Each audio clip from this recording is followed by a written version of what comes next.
Good morning. I will now convene this meeting of the Board of County Commissioners. It is Tuesday, August 20th, 2024. Welcome to everyone who's joined us here in Harris Hall and to anyone joining us online this morning. First up on our agenda is checking to see if there are any adjustments to the agenda from the board. Administrator, seeing none. Is there any emergency business this morning? Thank you. The next item up is public comment. We do have some items on our agenda this morning that have generated a bit of interest, and I know we have lots of folks, so please bear with me. I'm going to take a look at the sign up and see if we only have a few people giving comment on items not related to the Clean Lane project. I will allow those folks to go first so they can get on with their day if they so choose. So give me just a moment.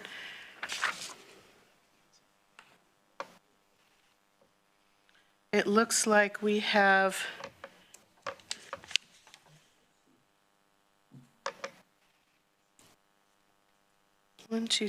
four people signed up.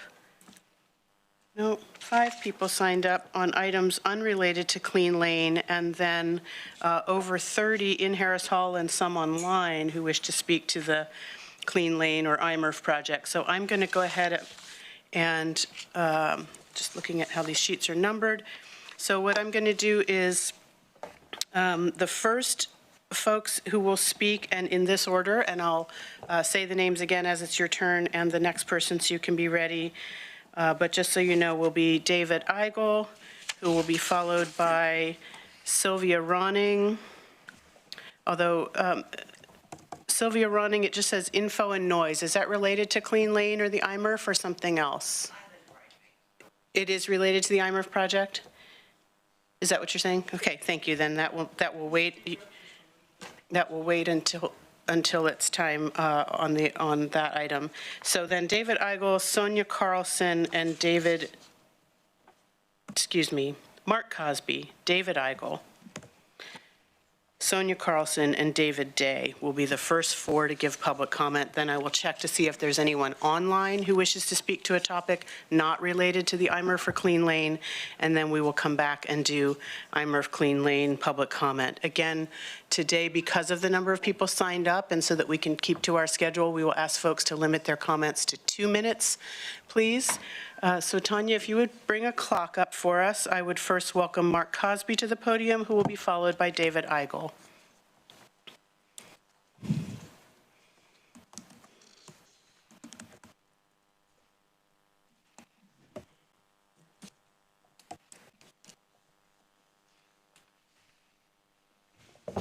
I'm Mark Cosby. Thank you for the privilege of being first this morning.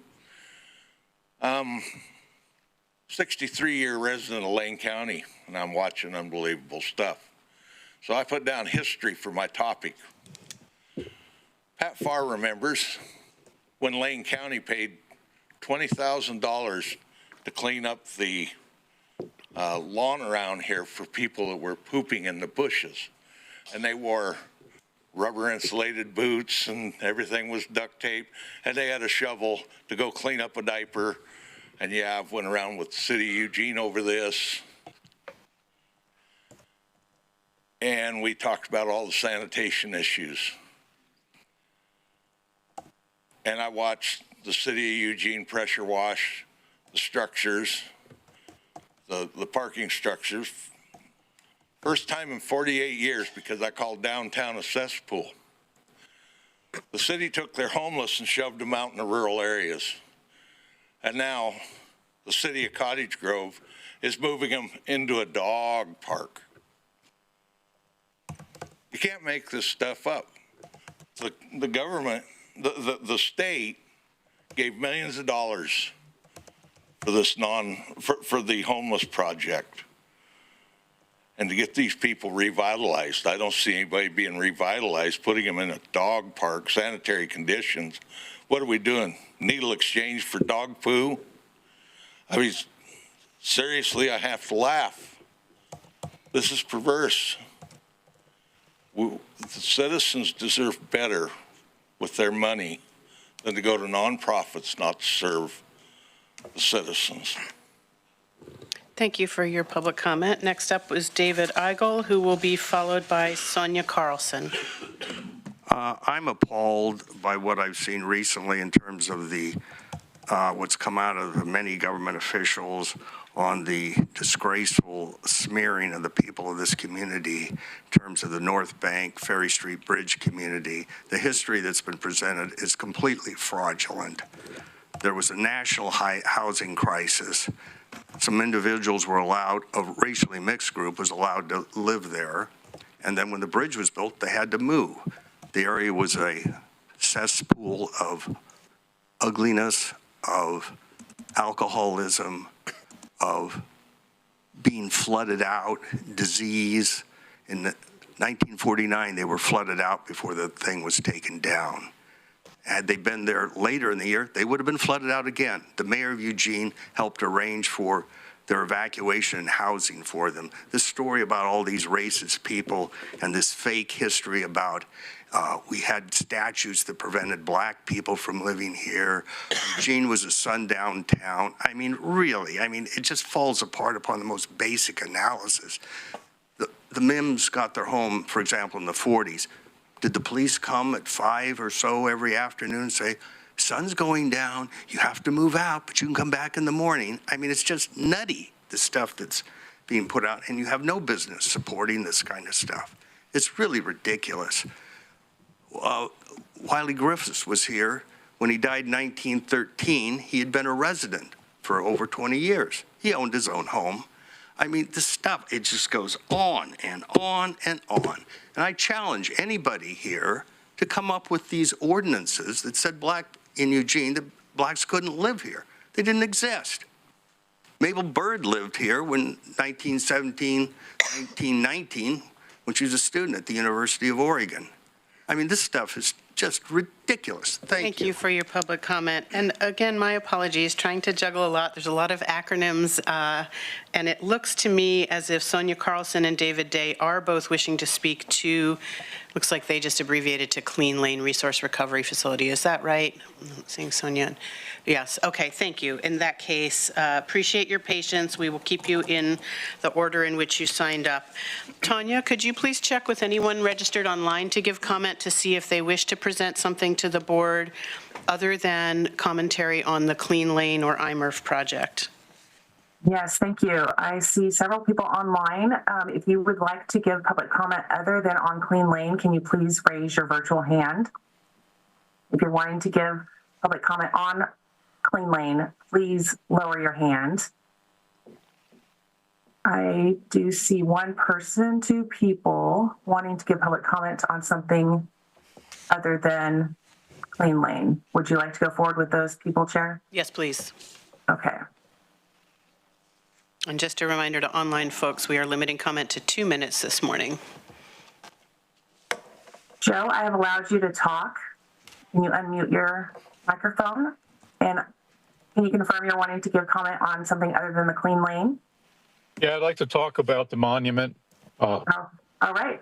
Would you like to be on camera? Sure, why not? Okay, I'm going to promote you to a panelist. You're going to get a request. You'll need to accept that request. And now you just need to unmute your camera. Unmute my camera. Okay, there we go. FaceTime camera. All right, there you go. And you may begin your public comment. Okay, thanks. Good morning. Joe Tyndall, I'm in Pat Farr's district. Yesterday, I listened to the Oregon Public Broadcasting interview with Talasha Brown, founder of the Black Cultural Initiative. Immediately, there was a lie that fits the woke social justice, all white people are bad narrative. And I quote, in 1949, black people were not allowed to live in Eugene. Let's get that silenced. That is not true, but it does fit the blacks are all victims narrative, the illogical core of critical race theory. The woke mob refuses to acknowledge that some folks are the source of their own problems. For example, fighting age black males are 2% of our population. Unfortunately, a small fraction of these blacks living in Democrat-controlled inner cities are both the perpetrators and victims of more than half the murders in this country. That is a fact. The cause is of fatherless homes, also a fact. Social justice is an Orwellian term describing a toxic mix of postmodernism, economic and social Marxism, man-hating militant feminism, intersectionality, and Trump derangement syndrome. These people ignore facts. Growing up, I recall blacks and whites getting along fairly well. Racial injustice was concentrated mostly in the South. Following the civil rights movement, racism in America, like polio worldwide, had largely been eradicated. Sadly, polio is again spreading, mainly because Islamic clerics claim the vaccine is a scheme by America to cause impotency and diarrhea. In 1619, there was slavery of and by every race everywhere. England was the first to end it. America was second. Racism is now being re-energized because some social justice warriors make money by fraudulently rewriting history to proclaim white people and America as a whole are evil. Do not give these race grifters more public money to further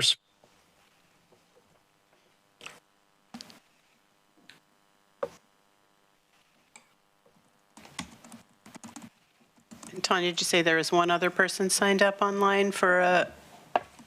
I did, thank you. It looks like the hand has been lowered now. So anyone else online giving public comment other than Clean Lane, raise your virtual hand. I do not see any other hands raised, so we can return back to Harris Hall to do in-person comment. Thank you, Tanya. So we do have quite a few people signed up, so I'll read the name of the person to come to the podium and also who is on deck, as it were. And if you could, you're welcome to come up toward the front so that you're ready to just help keep us moving in the flow of things. So when I call your name, please come to the podium, state your name for the record, and when you do, your 2 minutes will begin. So first I'll welcome Joy Pendowski, who will be followed by Paul Horvath.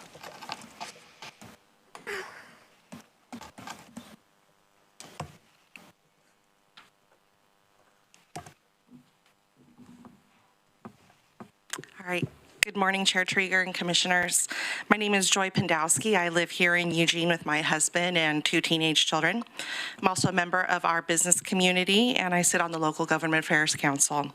I'm here today to speak on the Clean Lane Resource Recovery Facility because I believe it is good for our community. As a member of the business community, promoting and maintaining a healthy business climate are critical to me. This includes actively seeking economic development opportunities in our region, particularly those that are essential for ensuring long-term prosperity and sustainability for both our businesses and the community as a whole. This project was vetted through a competitive RFP process to meet Lane County's climate action plan, to meet goals for reducing emissions, and it brings together the best of a public-private partnership to reach common goals. Bulk Handling is a local company employing local people and contracting with local businesses to build the facility. They are known for innovative projects like this around the country and around the world. This system will be the most technologically advanced waste processing facility and will utilize technology and equipment designed and built by a local manufacturer using local suppliers, builders, and subcontractors. As a member of the business community, I'm concerned that if we don't advance an economic development project like this, we risk stalling our region's economic growth and falling further behind in keeping pace with progress, jeopardizing our ability to attract and retain businesses to our area. As a mom with teenagers who have genuine concerns about climate change and what their future is going to look like, and as a business person concerned about our long-term prosperity and economic growth, I urge you to continue to move this project forward. We need to show our community and our children that we can think and plan for the long term, not just act with a me-first mentality focused on today's profits or other impacts. Thank you for your time. Thank you for your public comment. Next up is Paul Horvath, who will be followed by, it looks like, Terrian Bales. And forgive me if I mispronounce anyone's name. You will state your name for the record, and that's your chance to correct me as well as get it into the record correctly. Thank you. Good morning, Commissioners, and thank you for your undivided attention. Commissioners, I plan on standing up here today and discussing all the reasons that I believe that the Clean Lane is a bad idea. But after reading all of the emails and letters that were submitted to public record, all 135 of them, it became very apparent that a large percentage of your constituents are not in favor of this and at least would like it to go to public vote.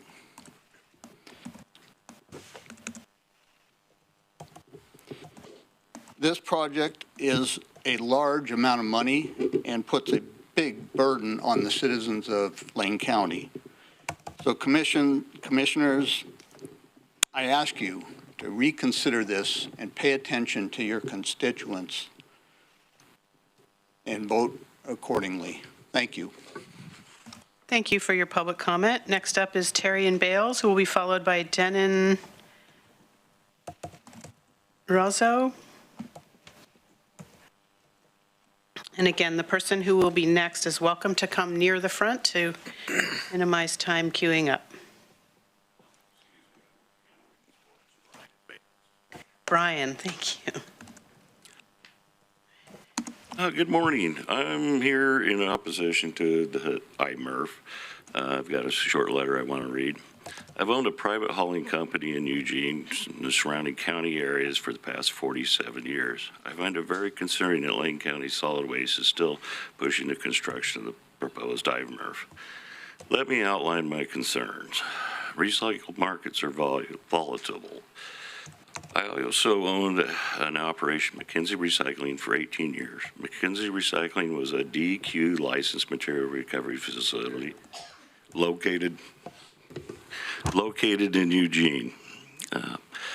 We ceased operation in McKinsey Recycling in 2018 because market conditions changed so much internationally and locally. The price of recycled material fell continuously after 2015. The cost of dumping wood at the local processor had increased 700% since the opening of the business.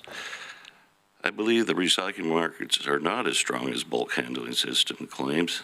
With knowing this, you need to understand the ratepayers or taxpayers, however you want to look at it, are going to pick up the cost of lost revenue. Lane County Waste Management will continue to lose customers with the increased tip fees. 4 cities in Lane County are currently dumping the municipal waste at other landfills located in Jackson, Benton counties. 2 of these have happened within the last year. This is to avoid the inflated rates Lane County is going charging.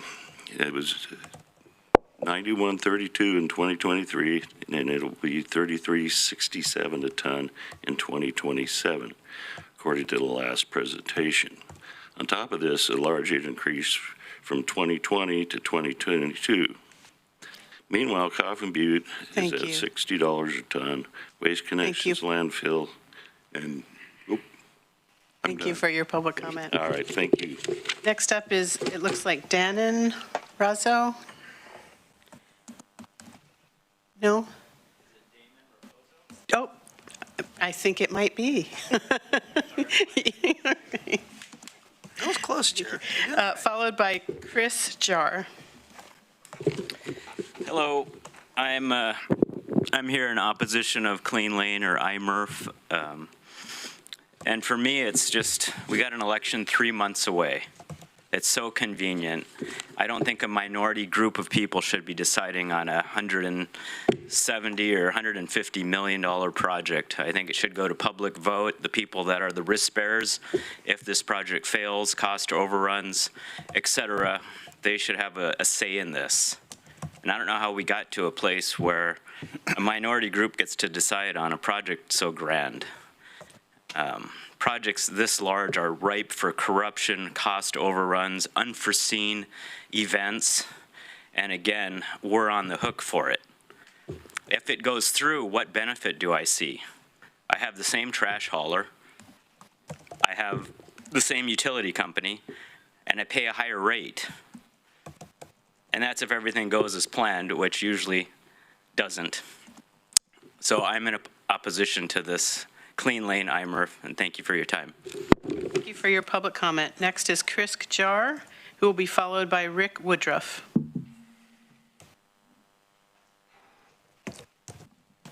Morning, Chris Carr. My name's Chris Carr. I'm the general manager of Santa Pac. I've met and spoken with, I believe, all you commissioners as well as county staff members about the topic at one point or another. What I'd like to do is just pause and say there are no bad guys here.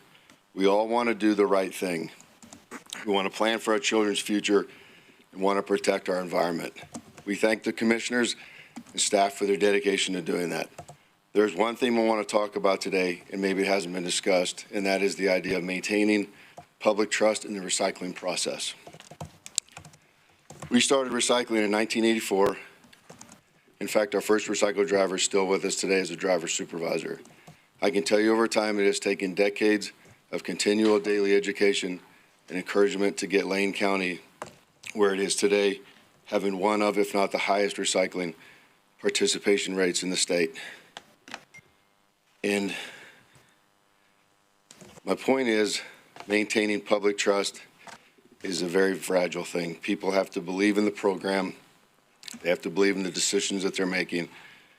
If this facility fails, it's a disaster not only financially for the county, but more importantly, it would destroy the foundation of public trust for the recycling programs for years to come, if not decades. This is why we believe this should be put out to a public vote. That way the facility, if it's approved, it lives up to its promises, then great. If the issues and the problems, then at least the people have made the choice and the people own their decision. The way the public trust in recycling can be maintained, which is the real legacy we want to leave for our children. I appreciate your time and concern. Thank you for your public comment. Next up is Rick Woodruff, who will be followed by Jeff Scott. Hello, Rick Woodruff, and I'm against the Clean Lane Resource Recovery. I've lived there all my life. I live right across the freeway from it right now. And I have a dozen neighbors that never even heard of this project. I went around house to house over the weekend telling them about this. They all strongly oppose it.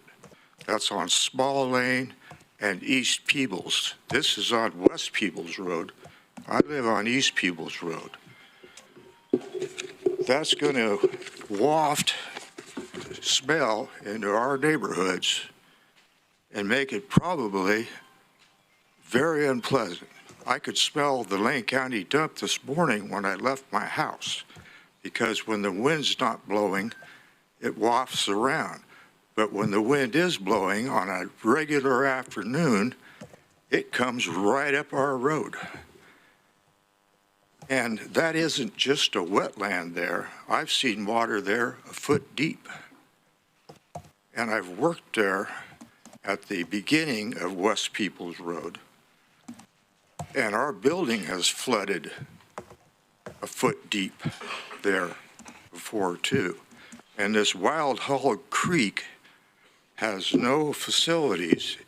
It drains underneath the freeway, it goes by CV Loop, and it goes right into the Willamette River.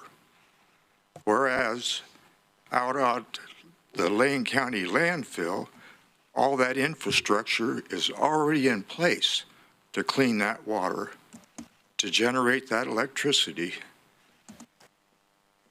And it just doesn't make sense to build a dump 1 mile from a dump. Thank you. Thank you for your public comment. Next up is Jeff Scott, who will be followed by Travis St. Clair.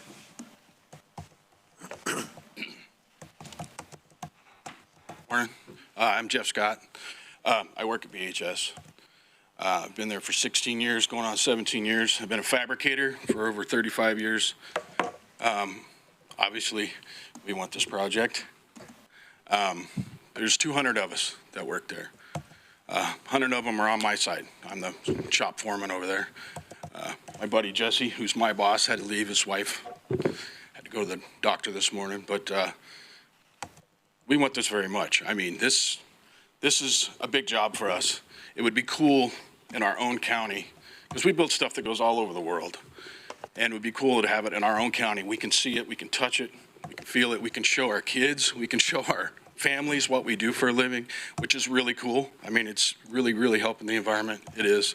I don't know about all this other stuff, but I mean, 200 guys, 200 people, that's a lot of money back into the economy. I mean, we're out there spending, we're buying cars around here, we're buying dinners around here. That's where that money's going. And it would keep us very busy, but not just that, the next generation that's coming in, that we're now into manufacturing and everybody's big on that. The next generation coming in, we can show them what we do right here in Lane County and pull some of these kids in that we're getting now that are wanting to be fabricators and welders, assemblers, electricians. It's a great job, and we're really looking forward to doing this project. We're very proud, all of us are. Thank you for your time. Thank you for your public comment. Next up, I will welcome Travis St. Clair, who will be followed by Tiffany Monroe. Good morning, Commissioners. My name is Travis St. Clair. I was born and raised here in Oregon. I've been in Lane County for the past over 40 years. I must say that as a Lane County resident, I'm a little disappointed that I need to come here and plead for you to send something like this to a vote. This is a massive project.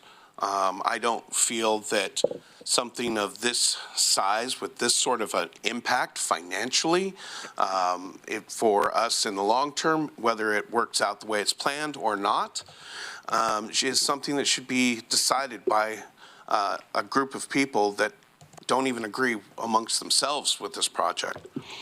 At a time when we're all struggling with increased costs, I'm faced with increased disposal rates. I'm an EPUD ratepayer, so I'm looking at increased fees there. I pay taxes to the county. How much of an impact is this going to have in the future towards those taxes? All the while this project looks to shut down my career of the last 25 years. So, I kind of taken it very personally of a county and an area that I love and have enjoyed living in.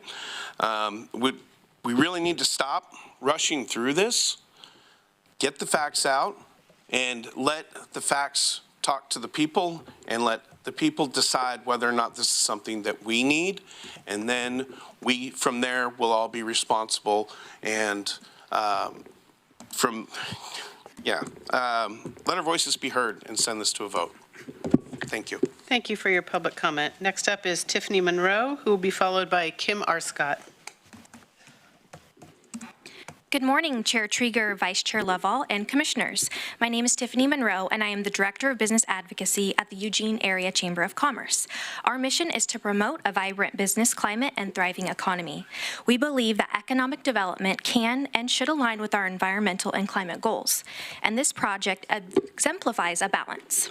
The Clean Lane waste recovery system developed by Bulk Handling Systems is an example of how public-private partnerships can drive innovation, support local businesses, and create quality jobs while advancing our environmental objectives. This facility will play a critical role in helping Lane County achieve its climate goals by significantly reducing greenhouse gas emissions. Additionally, this project is essential for our community's long-term sustainability, ensuring that we have a responsible plan for managing our waste and extending the life of critical resources. The economic benefits extend beyond just job creation. It will also position Lane County as a leader in advanced waste processing, attracting interest and investment from other regions. On behalf of the Eugene Area Chamber of Commerce, we strongly encourage you to support the Clean Lane project as it represents a significant opportunity to advance both economic and environmental goals. Thank you so much for your time. Thank you for your public comment. Next up is Kim Arscott, who will be followed by Dana Siebert. Good morning, Commissioners. My name is Kim Arscott, and I'm a proud resident of Eugene for 26 years.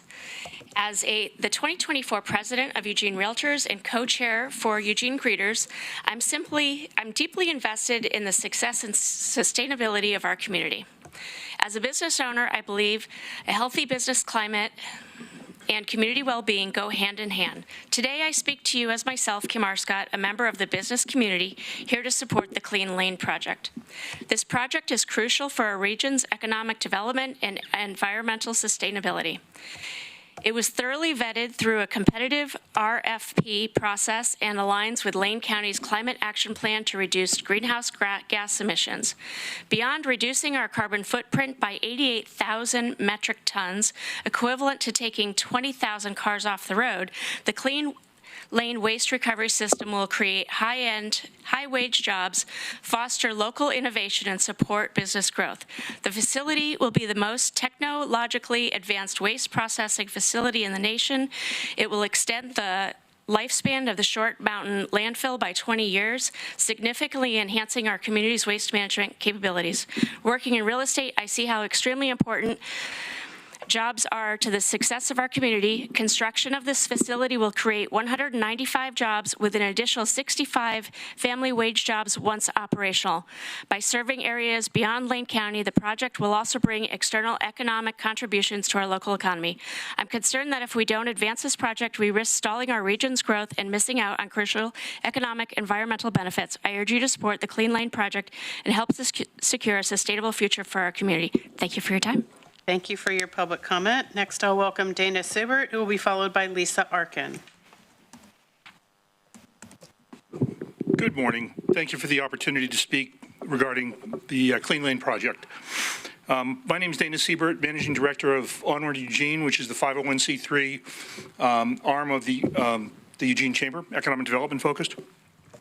Our mission is to work with community partners, the county, City of Springfield, Eugene, and U of O to build a thriving regional economy that promotes inclusive prosperity for all.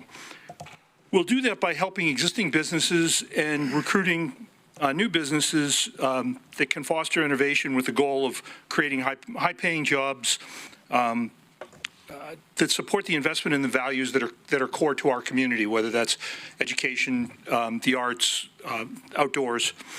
Helping existing businesses in our region succeed is critical. Bulk handling systems is one of those local success stories known for innovative projects just like the Clean Lane project.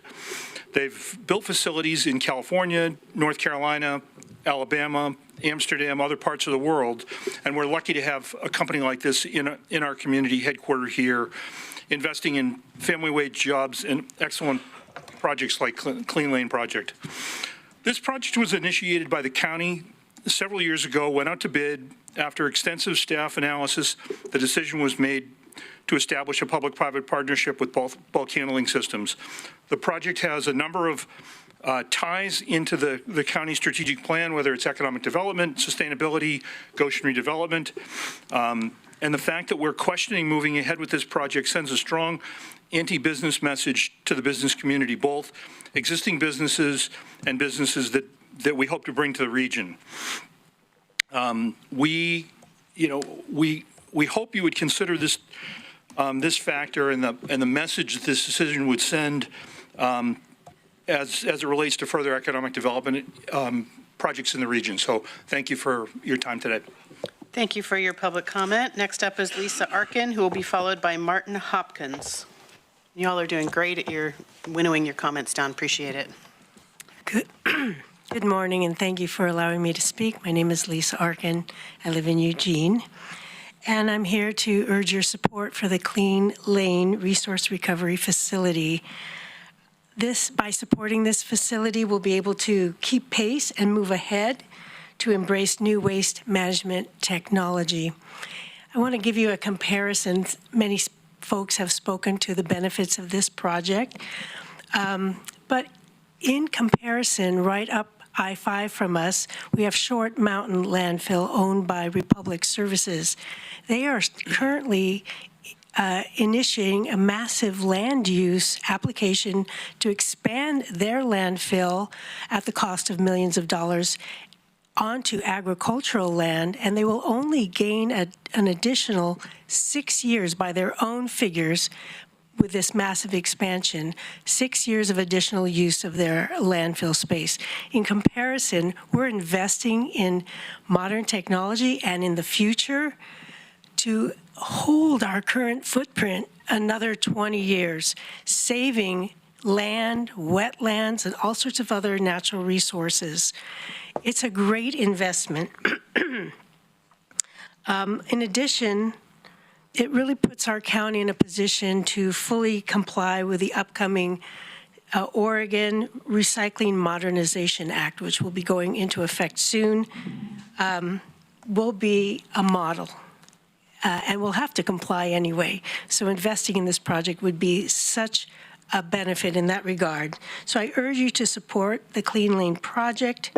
Landfills are our third largest emitter of greenhouse gases. This project will reduce our contribution to climate change. Thank you very much. Thank you for your public comment. Next up is Martin Hopkins, who will be followed by Patty Chappell.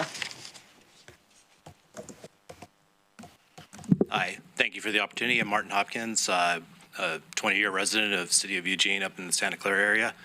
I'm going to break the streak here. I'm in opposition to the iMRF project for a few reasons. Some spoke earlier about a large project like this probably is better suited for a public vote. Didn't have a lot of time to look at the RFP or what guardrails there are to keep costs in line with a project like this, especially when you hear the words technologically advanced, can be very challenging for these types of projects. These grow, in cost, and I think as City of Eugene, Lane County taxpayer, we're going to feel the burden. Also, I'm in the renewable energy sector. I've done a lot of landfill gas to electricity projects across the country. And projects like that are out at Short Mountain that EPUD owns are a great resource for the economy. Taking that gas and putting into upgrading it to RNG and putting in the pipeline, all that's going to happen is it's going to go down to California. California is consuming all the RNG in the West Coast that's being developed at digesters. So why not keep, if we're concerned about the climate, why not help our local climate and actually use that renewable resource locally for EPUD customers?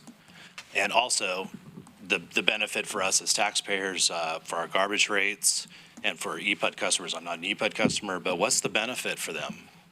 Is it an existential, we're going to help the climate?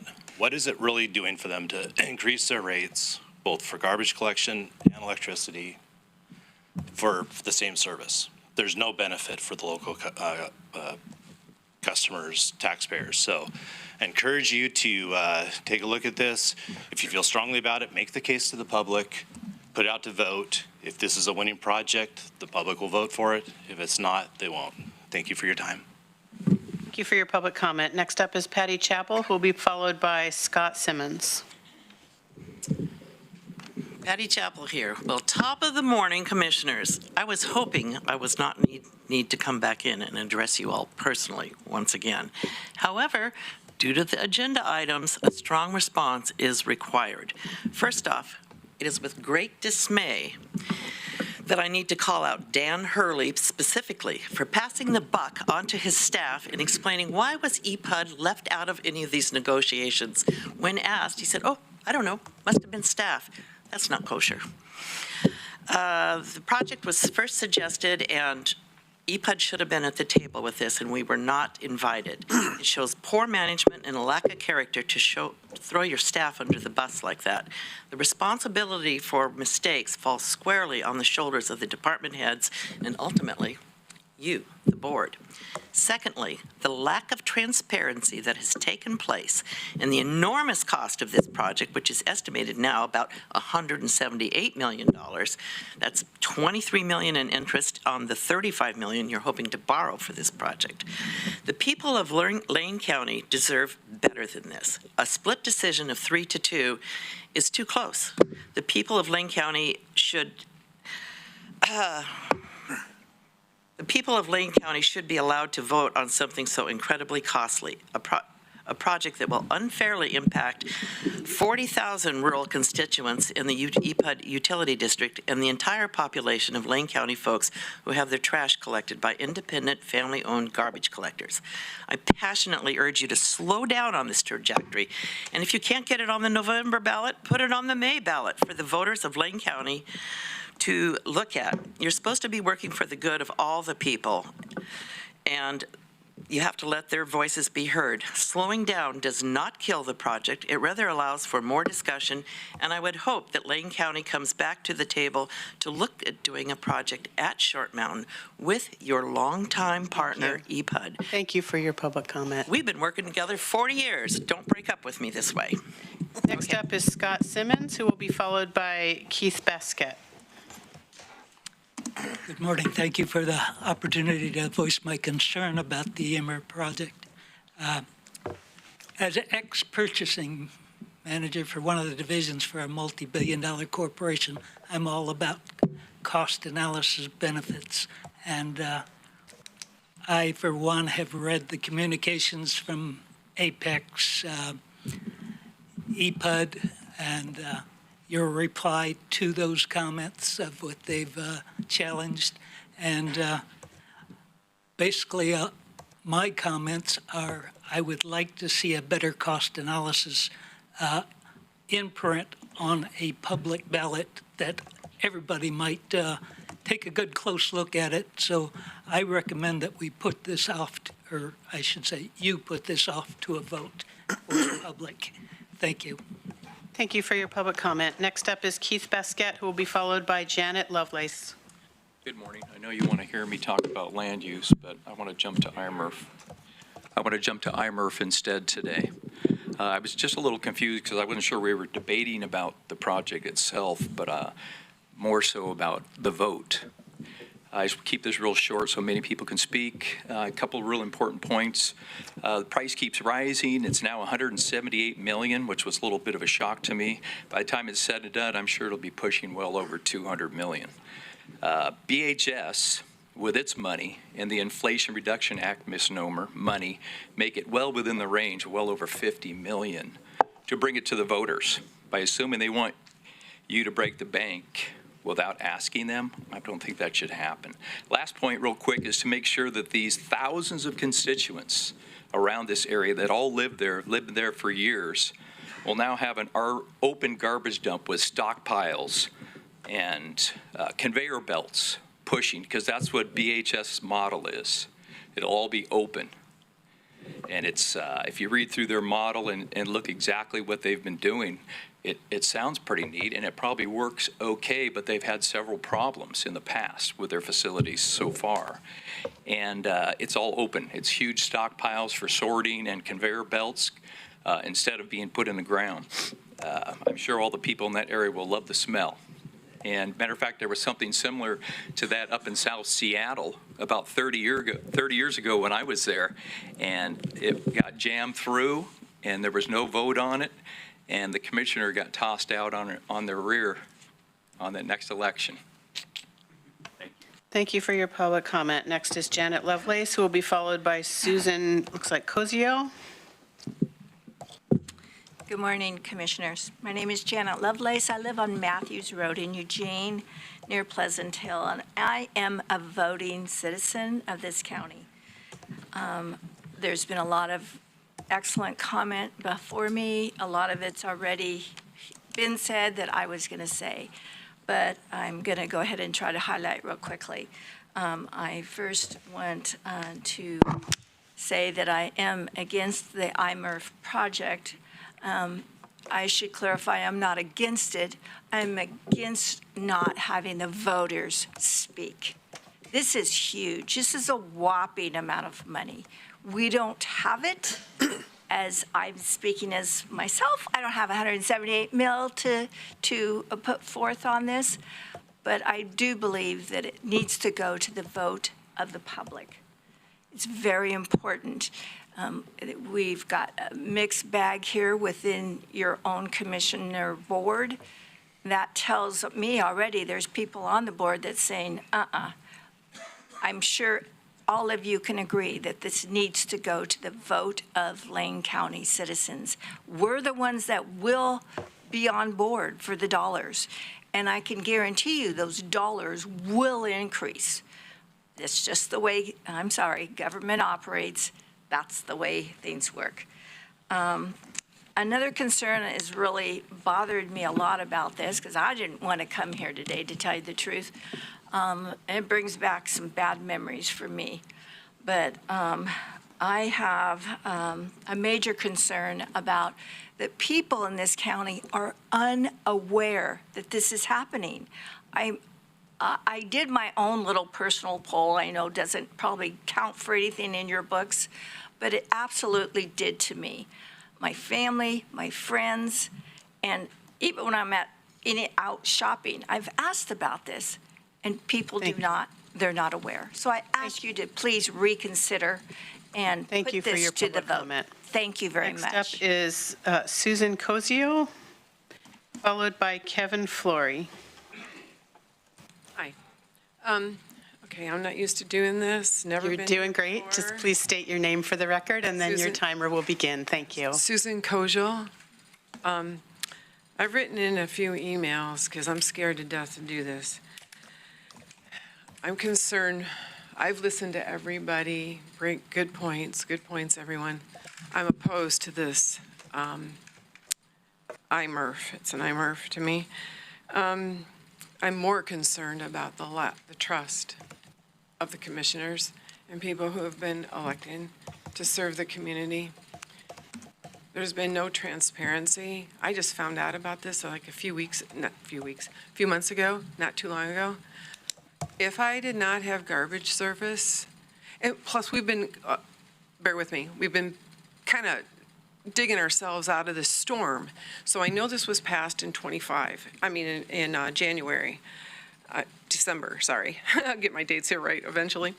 December of 23. In January, we had the storm. We've been very busy digging out from this.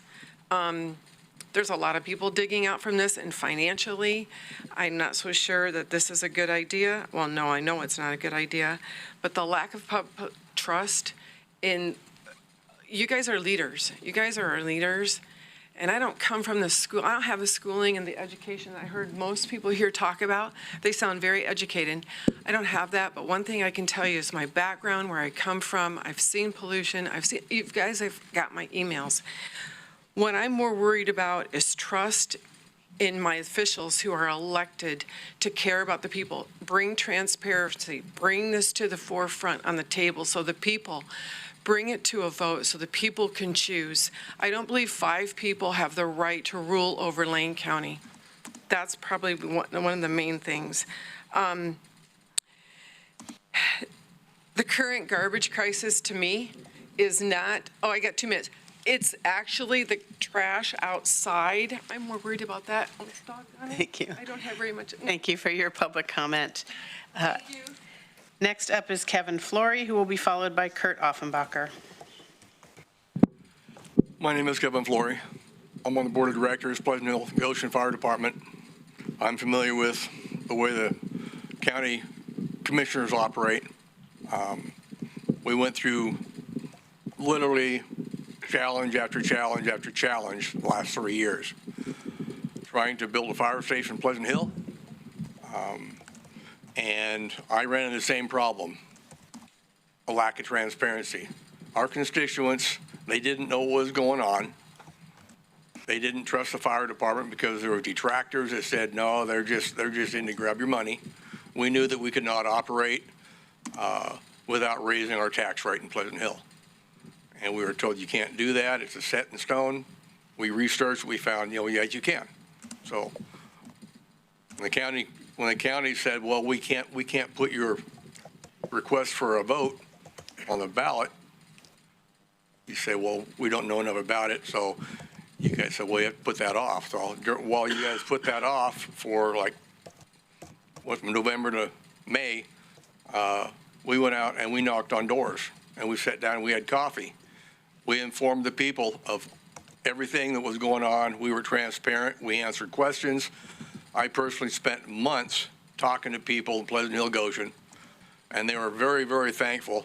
They knew that for Pleasant Hill, we were going to double the tax rate, but we had to do that to build a station. But we were responsible, and we showed them that this is what we need. This IMRF program, this project, it needs to go on the ballot. People need to see the financial impact that's going to be affecting them and the details of this whole thing. And if they don't have that information, you're not being fair to them. So I'm urging you, put this on a ballot, let the people decide. Thank you very much. Thank you for your public comment. Next is Kurt Offenbacher, who will be followed by Thomas Bruno. Good morning, Commissioners. Again, I'm here. I'm a board member of Emerald Peoples Utility District. I'm here to remind you that EPUD has been ignored throughout your process regarding the IMRF facility. We've been a major player at Short Mountain for over 30 years, capturing methane gas at no cost to Lane County. We even pay you a little bit to do it and deserve to be included in issues that affect our future operations and costs. Our ratepayers will be affected by your decisions and need to be heard. Here's a petition. You can give it to staff if you'd like. There you go. It's still going. That's over 1,700 of our customers that signed this petition with very little effort on our part. And that gives you a little example of the opposition to this project. Most of our customers are rural, and many use your transfer sites for solid waste.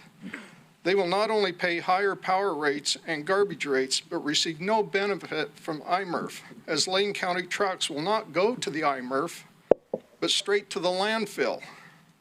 Director Hurley says this is due to bulky items, like couches or chairs or stuff that the IMRF can't handle.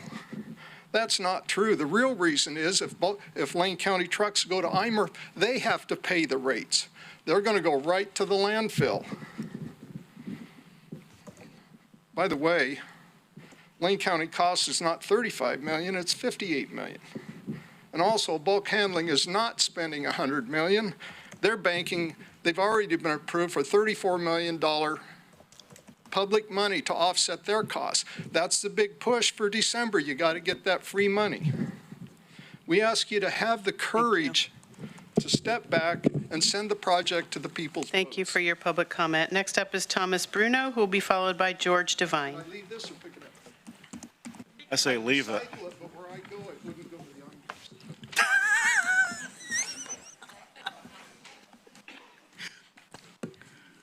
I'm Thomas Bruno. I live at 2716 Brackenford Road, Eugene, Oregon.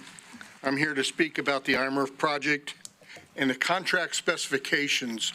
My background, I worked for Oak Ridge National Labs, Battelle National Labs, and Sandia National Labs as a consultant. I was a DoD technical advisor for automatic identification technology, and also was for the Army. Some of the projects that I worked on was the weigh and motion system for the highway systems. Heartbeat on laundry for trucks picks up the heartbeat off the springs.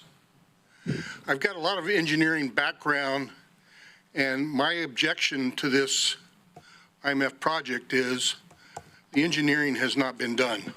I gave you a handout on the backside.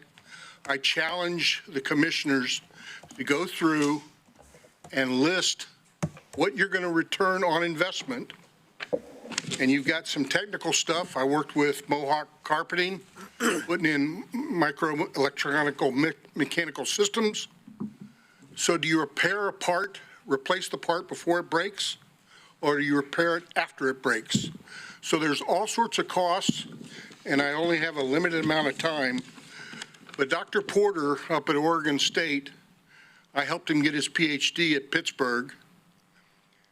He's an industrial engineer. I recommend highly that you give him a contract and have him go through this thing as an industrial engineer and process this whole project. I've gone through the RFP, and I don't think it gives a specification. And the last thing I'm going to say is, how many here remember the Alice Chambers garbage recycle project that failed in Lane County? How much did it cost the taxpayers? That's what I'm concerned here. As an engineer, we can build the Golden Gate Bridge when they said it couldn't be done, build the Hoover Dam, but I think you need to do some more research. Thank you for your public comment. Next is George Devine, who will be followed by Robert Ball. Good morning, Commissioners. My name is George Devine. I'm a 30-plus year resident of Lane County. Been involved in local politics. I know Pat Farr for 30 years, 20 years. I'm not here to discuss whether this is right or wrong. I do have very strong opinions about that. But I cannot believe how a couple of you have the temerity to not put this before the voters. This is a democracy, the last time I heard, and when someone wants to spend $150 to $200 million of my money, you shouldn't make the decision by yourselves. This needs to go to the public. I'm particularly worried about Pat because I've been in politics with you, and I don't understand how you can't see that this doesn't need to go to the voters. That's all my issue. You've got an election coming up in November. You've got an election, another one coming up in May. That kind of time frame is not going to hurt this project one way or the other, whether it goes forward or not. The second point is I know no one in my circle of influence that even knows what IMRF is. It has been this mysterious thing that has come up all of a sudden, and whenever I've talked to somebody and asked what they think, they don't even know what I'm talking about. You guys need to get this out to the public in a lot better fashion, and then you need to put it to a darn vote. Thank you for your time. Thank you for your public comment. Next up is Robert Ball, who will be followed by Fred Yates.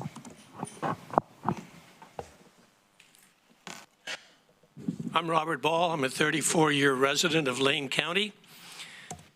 And I'll be brief. This project, the IMRF project, is too complex.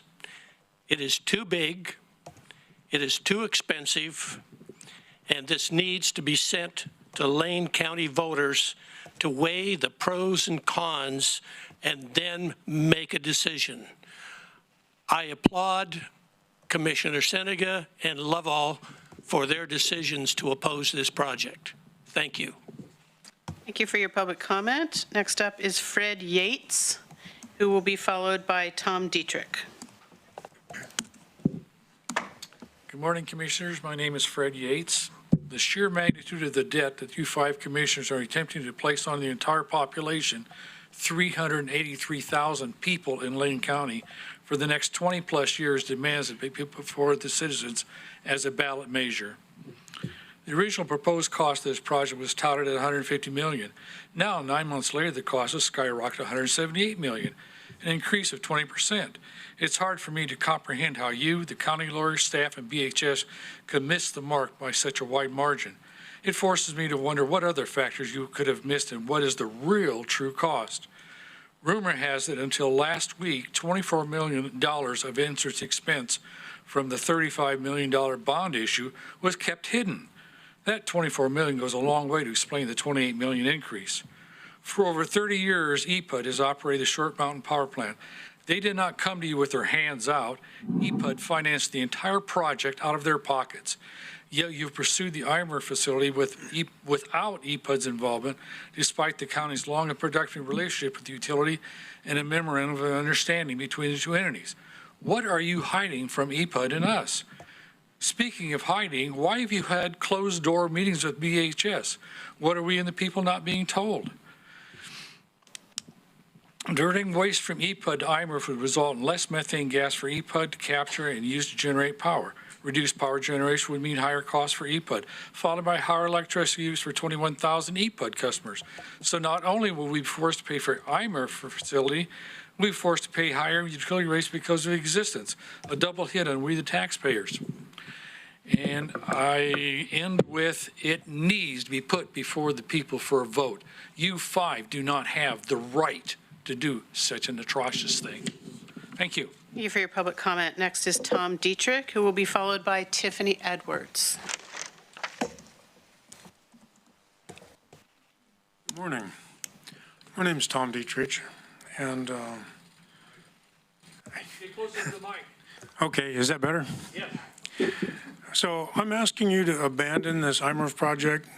If you must continue to consider moving forward with it, I would ask that given the property value impact and the escalating cost estimate involved, that you bring the project approval up to a vote by the citizens impacted by it. I'm asking you to kill this proposed project for several reasons. One, it's too close to residential properties, and the odor, the truck traffic, plant noise will significantly reduce property values. You know, you wonder if the county can afford the class action lawsuit that's bound to happen when everybody's property values go down due to these issues. It will raise our non-discretionary utility fees in an already inflationary time and seriously impact those on fixed incomes. It shuts down a working low-cost energy production site at Short Mountain. It's planned for a wetland with the related increased construction costs and environmental risks. Most of the people out in that area are on wells. You're planting it in a swamp. It doesn't make sense. And also, that section of Highway 99 is already one of the most dangerous roads in the county for bicyclists and less experienced drivers. It's narrow with no shoulder, and it's already heavily traveled during peak traffic times.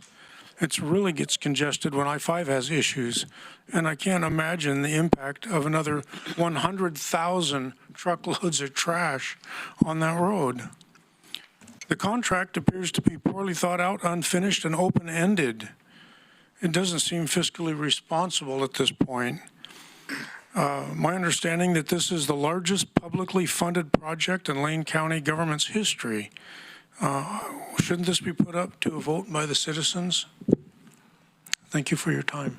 Thank you for your public comment. No, excuse me, I didn't give this at the start of public comment, but we don't allow signs in the hall or active response from the audience. Thank you very much. Appreciate you respecting that and understanding that. Next up is Tiffany Edwards, who will be followed by Scott Green. Right. Good morning, Chair Trieger and Commissioners. My name is Tiffany Edwards. I'm here today representing the Eugene Chamber of Commerce to express strong support to Clean Lane. This initiative offers an extraordinary opportunity for economic development that will benefit the entire region. Originally conceived by Lane County as a means to reduce greenhouse gas emissions, this project has evolved into so much more.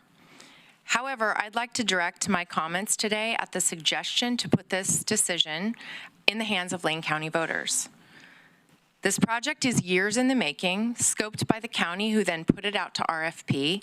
Bulk handling systems responded and was subsequently selected to partner with the county. There's nothing new or out of the ordinary about this process, and it has been very transparent to the public. Asking our local businesses to take on the risk to invest and then expecting them to defend their private investment in a costly campaign sends the wrong message as to how open to business development we are, and it erodes the public's trust in our elected delegates. This here today is our representative democratic process at work.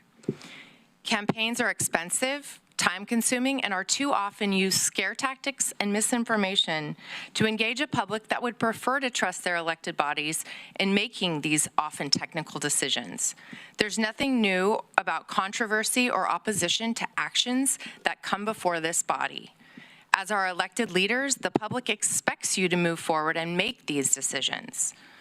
Clean Lane embodies the kind of public-private partnership that drives sustainable economic growth and job creation while meeting our environmental goals. We urge your support to move this project forward and to seize this opportunity for our community. Thank you. Thank you for your public comment. Next up is Scott Green, who will be followed by Michigan Ferguson. Hello, my name is Scott Green. I live in Cresswell with my wife, have for the last 33 years. I want to thank the commissioners here for their service to the community. I want to thank everybody here for participating in our democratic republic. This encourages me that we will move forward in a way that will get rid of all the political vitriol that we have all seen. But my concern is for future generations. My wife and I have 10, maybe 15 years left on this planet. I am concerned about the environment, but I'm also concerned about the costs. And I agree with the more articulate people here who say that this needs to be put on the ballot. So I would respectfully request that you reconsider your vote, those who are trying to push this forward, and put it either on the November or the May ballot. Thank you all very much. Thank you for your public comment. Next up is Michigan Ferguson, followed by Melinda Montgomery. Good morning. My name is Michigan Ferguson. I'm a lifetime resident of Lane County. I just wanted to voice my concern opposing IMRF. Reality is that Lane County Waste Management doesn't cost us anything. The taxpayer, it's self-sustaining with fees. That's reality. The fantasy is that we will take untried technology, spend a great deal of money, and hope for a better return. This will increase my costs personally. My rates at EPUD will go up. My dump fees will go up.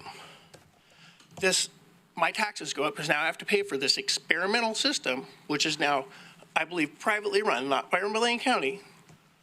So giving something that works, ending it, and replacing it with something that may work, but is guaranteed to cost me a lot of money. I'm not opposed to better waste management. Our waste management system works fairly well right now, at little or no cost to the people. I mean, your dump fees here are half or a third of what they are anywhere else. We have a great system.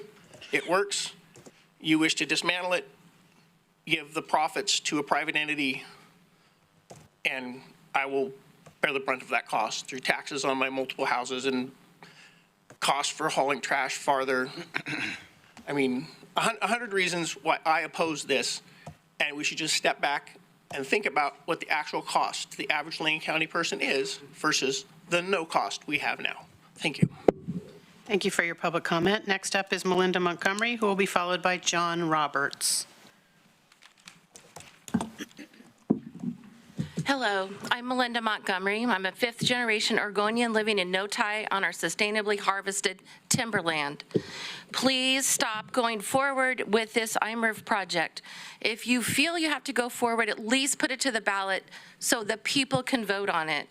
The data all supports that's been examined by outside resources that this project is economically unfeasible, and it will not only cost us a lot of money, it's going to cost us jobs of those companies already providing these services.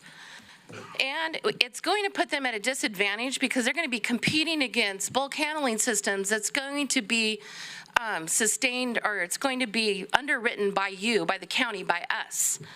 So the proposal of raising the tipping fees to help with this is going to have some, it's going to lose customers. Our small handlers, our small garbage haulers are going to lose customers because it's going to be another bill or a higher bill.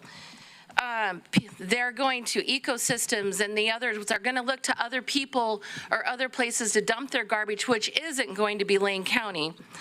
And the one that I'm really concerned about is the illegal dumping is going to become even worse out on our public and private lands. Anybody goes down 36 to Poodle Creek, they're always dumping shit right there. I don't know why. Low Pass is another place. And that is not going to get any better with this. You raise our bills, we're going to stop with our garbage service. It's not essential. I need power. I don't need garbage service. By the way, I don't have garbage service, so I don't have a dog in this fight. I recycle. I take it to the dump. Because I recycle, I don't have to pay the fees. I compost and I burn everything else.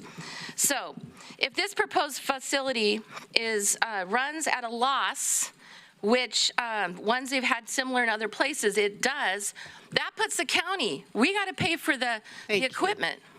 Thank you for your public comment. Please put it to the vote. Next up is John Roberts, who will be followed by Caitlin Lemieux.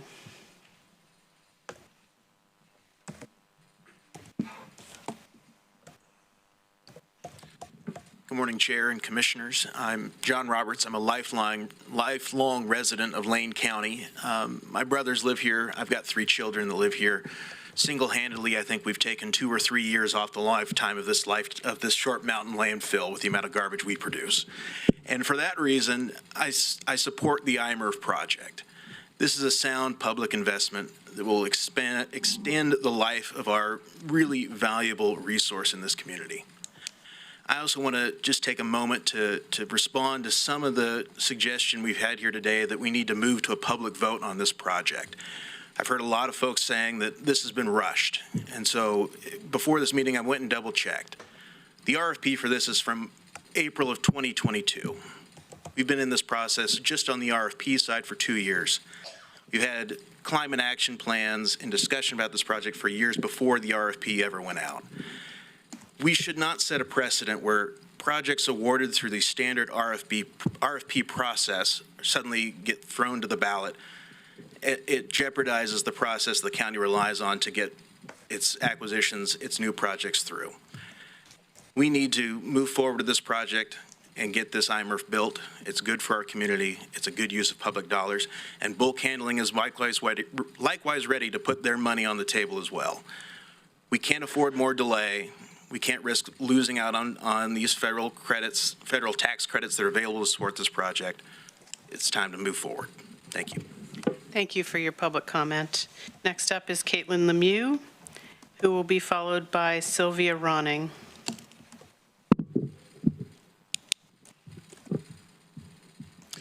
Hello, everyone. I'm Caitlin Lemieux. I am the Operations Manager of Ecosystems Transfer and Recycling. I live in the city limits of Eugene, and my daughter goes to South Eugene High School. Ecosystems was founded on the idea that rural Lane County should have access to recycling services.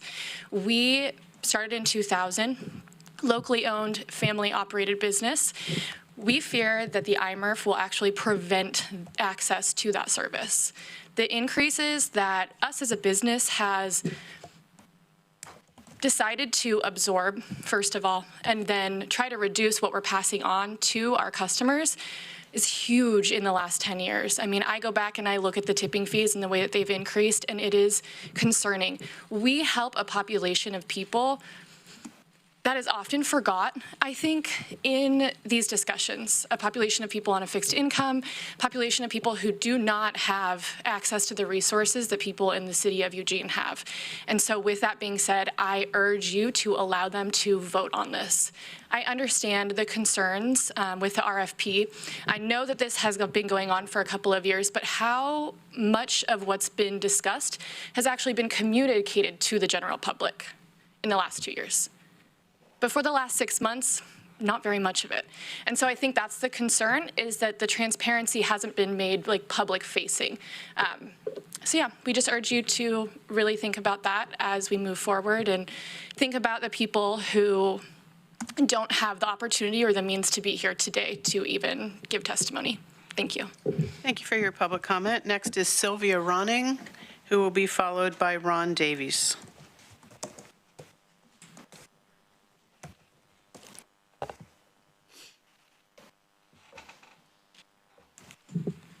My name is Sylvia Ronning. I am going to be the nearest person there besides all those people in Goshen, and I do not believe the people in Goshen, it's a small place, has seen these information I've been receiving in the last week. I've talked to a couple people who just bought the places next to me. No people live there, but this is wetlands, it is swamp, and it's behind Hog Creek. The people next door, I can't even drive out if it floods. I road is small, narrow, and I want to come here to find out if they're going to take part of my property because these maps are screwy. I'm sorry, but I appreciate the time. And I think you should reconsider where it is. And I would like to know what happened to the recycling place that's not even a quarter mile away on the other side of West Peoples Road. It had been in effect for a few years. I think it might have been private. It was conveyor belts and stuff were going. And I don't know, what kind of waste are you talking about? I thought it was going to be like that place. So I don't even know what the heck is going on. And it says vegetation, not poop. And I wanted to find out more. And I think it should go to a vote because there's a lot of people in the Goshen area that ought to be at least informed better by now. Thank you very much. I appreciate your time. Thank you for your public comment. Next up is Ron Davis, who will be followed by Sonia Carlson. Hello, I'm Brian Davis, and I've lived in Lane County for over almost 50 years now. And I've been on the Emerald People's Utility Board of Directors since well, it's been almost 40 years. You know, you folks, you county commissioners, you're supposed to represent the people. You're supposed to represent the best interests of the people. What you're doing with this IMER thing, it was secret until about 6 months ago or so, and then you still keep it secret, you know. And the contract was found illegal, and you've been writing a new contract ever since that and keeping that secret. That's not democracy. You're not representing the people.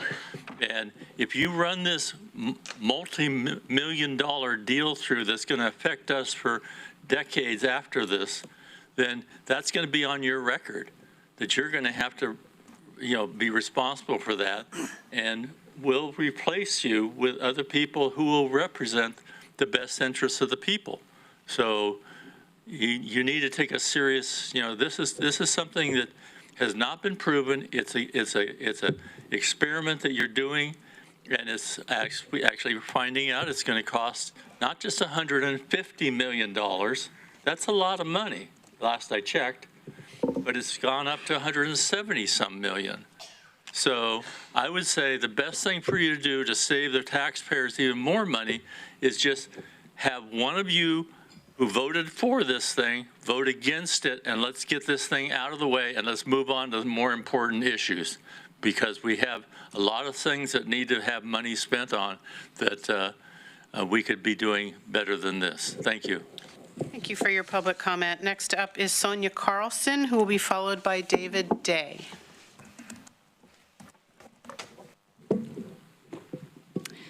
Hello, Chair Traeger, Commissioners. I'm Sonia Carlson, a constituent of Commissioner Seneca and the Executive Director of Bring. I'm here to express Bring's strong support for the proposed Clean Lane project. For over 50 years, Bring has championed recycling, waste reduction, and reuse, partnering with Lane County to educate our community. Through classroom lessons and tours of Bring, the Glenwood Transfer Station, and the landfill, we have consistently promoted the value of resource conservation. The Clean Lane and the accompanying education center are crucial steps towards recovering valuable materials, extending the life of our landfill, and educating our community about waste reduction. Effective sorting of organics, recyclables, and garbage is vital, but education alone may not suffice. Some individuals will only sort materials if required by law, and expecting all Lane County cities to adopt mandates like California's is unrealistic. This project, however, offers commissioners a significant lever for making a substantial impact. The project, in partnership with Bulk Handling Systems, were selected through a competitive RFP process that has been years in the making. The partnership with Bulk Handling is an economic opportunity, and building the facility will inject an investment into our local economy, create construction jobs, and once operational, the facility will provide family wage jobs that we critically need. Extending the landfill's life by 20 years is a prudent move for our community's future. While Short Mountain has years left, planning now ensures our community's long-term sustainability. Any major project comes with risks. The benefits here, though, including creating construction jobs and transforming methane into a valuable energy, are significant. It's also important to note that leveraging $35 million to attract $115 million investment is an opportunity we should seize. As an elected policymaker, I understand the difficult decisions you face. Strategic forward-thinking decisions are essential for future generations. When our landfill reaches capacity, our options diminish and costs escalate. Thank you. Oh. All right, I'll send the rest. Thank you. Thank you for your public comment, and thank you for that comment that you'll send the rest. Just a reminder to everyone, you are always welcome to email the Board of Commissioners any comments that you may have that you didn't get to make today. Next up is David Day, who will be followed by Andy L. Brown. I've lived in Oregon 62 years, and Can you please state your name for the record, sir? Huh? Please state your name for the record and move you out a little closer to the mic. Thank you. And, you know, I was unaware of this project about a month ago. And it was too important not to miss work and come up here because it's too big of a project and the people should be able to decide on this. And I look at you and I look at you, and I think you want to spend our money without us having anything to say about it, really, you should go home and think about it. You really should. I mean, that's our right to protect our money and invest the money we want. My service works great right now. I know Ed Wimple that helped start EPUD, and I can pay my electric bill and I can pay my garbage bill. I don't need you to decide how I pay my bills. And if I don't want that, and the people in Lane County don't want that, you should at least put it out for a vote. But you don't have the right to make that decision for us. Do you understand that? That's all. Thank you for your public comment. Next up is Andy L. Brown, and at that conclusion of that testimony, I will turn it over to Tanya for an online queue. Good morning.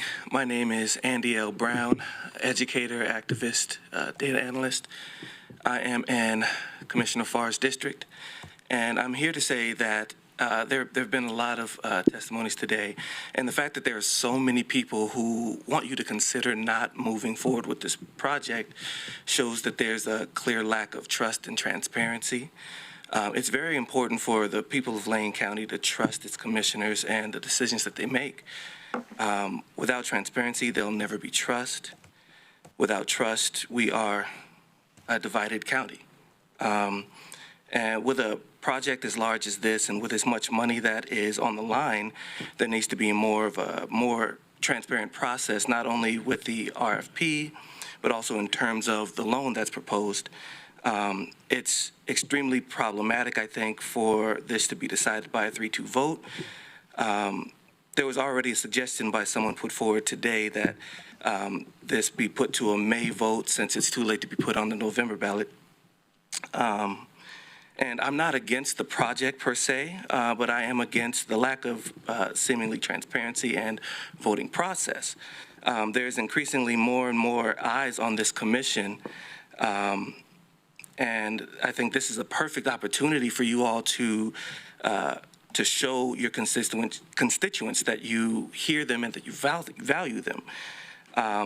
It's been said that that an informational campaign is very expensive, but it is not nearly as expensive as this proposed project is becoming.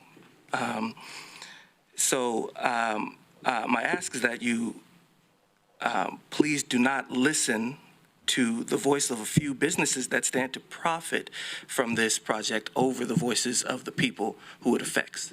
So, thank you. Thank you for your public comment. At this time, I'll turn it over to you, Tanya, to manage the online queue for anyone wishing to present to the board this morning. Thank you. If you are online today, August 20th, and would like to give public comment for Clean Lane, please raise your virtual hand. Heather Redwine Walter, I've allowed you to speak. Would you like to be on camera? Sure. That's fine. I am promoting you to panelist. Go ahead and accept that. Okay.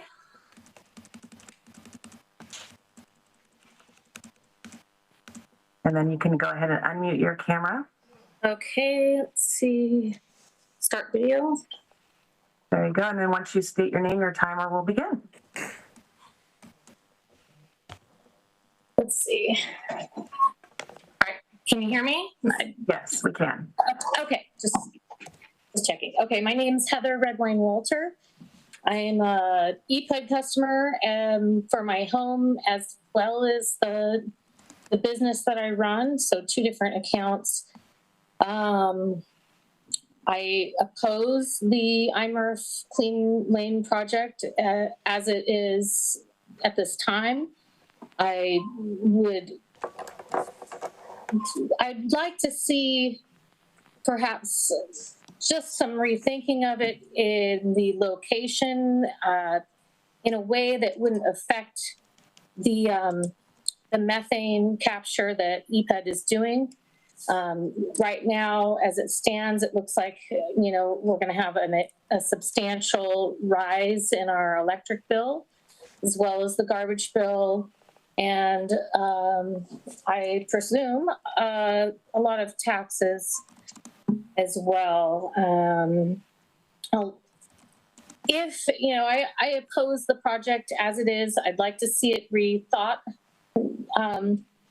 But if you're really wanting to move forward as it is, it needs to go to a vote because it's just too large of a project to not go to the vote of the people. And I think that's all that I have to say. Thank you. Thank you for your public comment. I see. Recording in progress. I've allowed you to speak. Would you like to be on camera? That's okay. My internet isn't so great. All right, then go ahead and state your name and your 2-minute timer will begin. My name is Alexandra Wagner. I am one of your rural constituents. I feel like the only transparency that has been brought forth is by EPUD. I had no idea about this project until General Manager did decide to warn us what was happening and how it would affect us. I feel like I lack all confidence in 3 of our commissioners who are voting to push this forward without a public vote. I really wish that you would look at your constituents before you start looking at profit with businesses. I understand you want to drive business, you want to bring business, you want to build this city, but what about us? What about the people who live here? What businesses are going to be if there's no one to work in those businesses, if there's no one to reside in this county because we can't afford it, because you want to put business before people? I feel like it needs to go to a vote. Recording in progress. If you're transparent, if you want our votes, you need to show us what's happening. Because $178 million, that can't come out of my pocket. I'm a single mom. And I am ashamed of our commissioners who are voting to push this forward without our knowledge. My neighbors have no idea. The other parents at the school that I've talked to have no idea what IMRF or Clean Lane is. You rebranded it. That doesn't make it any better. Please put this to a vote. Thank you for your public comment. Stephanie Bell, I've allowed you to speak. Would you like to be on camera? Yes, please. All right, you will get a request to promote to panelist, and you just need to accept that.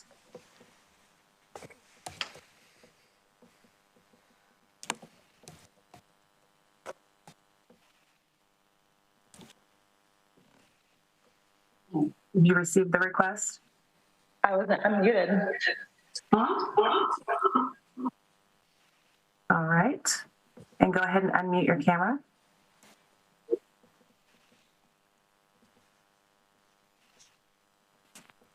All right, and we can see you, and go ahead and state your name, and then your 2-minute timer will begin. Good morning, Chair Trieger, Vice Chair Lovell, and the rest of the commissioners. My name is Stephanie Bell. I am a member of the Eugene Area Chamber of Commerce's Local Government Affairs Council. I'm here today to voice my strong support for the Clean Lane Resource Recovery Facility. As a member of the business community, the prosperity of our community and the health of our business climate is paramount. This means that not only fostering economic growth, but also embracing pathways that help us meet our environmental goals. The Clean Lane project is an opportunity to do both. It aligns with Lane County's Climate Action Plan, promising to significantly reduce our greenhouse gas emissions while driving economic development. This project offers far more than environmental benefits. It will create high-wage jobs, foster innovation, support local business growth, and generate much-needed revenue for county services. Bulk handling systems, a local company, will design and build this facility using local contractors, which will further stimulate our local economy. In total, this project will create 195 construction jobs and 65 ongoing family wage jobs, jobs that will support our community for years to come. The Clean Lane facility will be the most technologically advanced waste processing facility in the nation. It will reduce greenhouse gas emissions by 88,000 metric tons, equivalent to removing 20,000 cars from the road in over 25 years, and extend the lifespan of Short Mountain by 20 years. This is a sustainable solution for managing our waste and preserving our environment for future generations.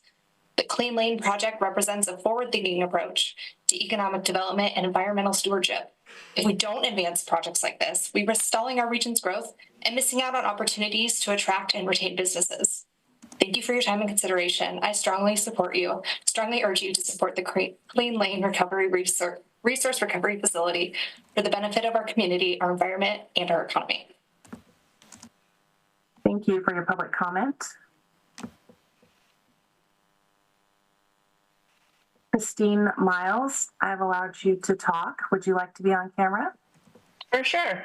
All right, you're going to receive a request to promote to panelist.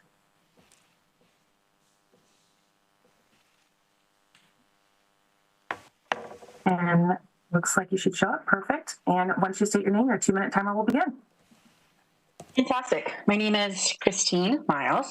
I want to say thank you so much, commissioners. We appreciate your time and energy, but also thank you to everybody else who showed up today. It's awesome to hear citizens being involved. While I do have some pretty strong feelings about the IMRF, I think my number one concern is this process.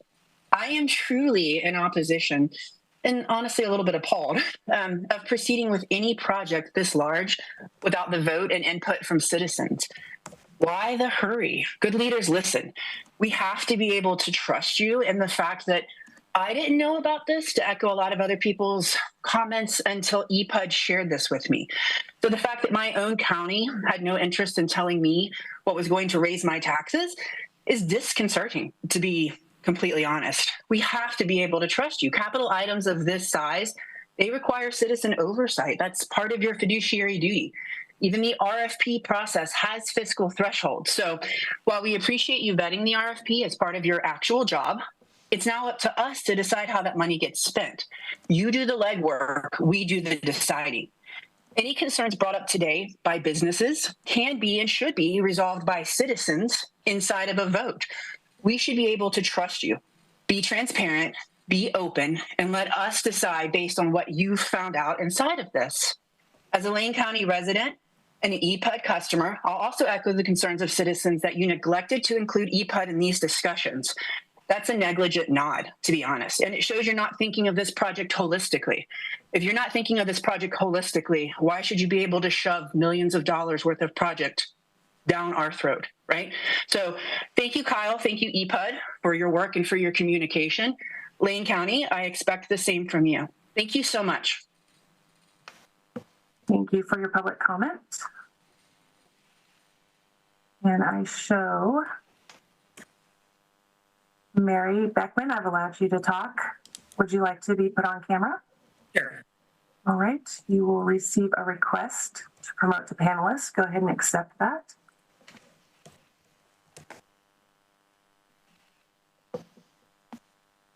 And then go ahead and unmute your camera. And I'm not sure where that is.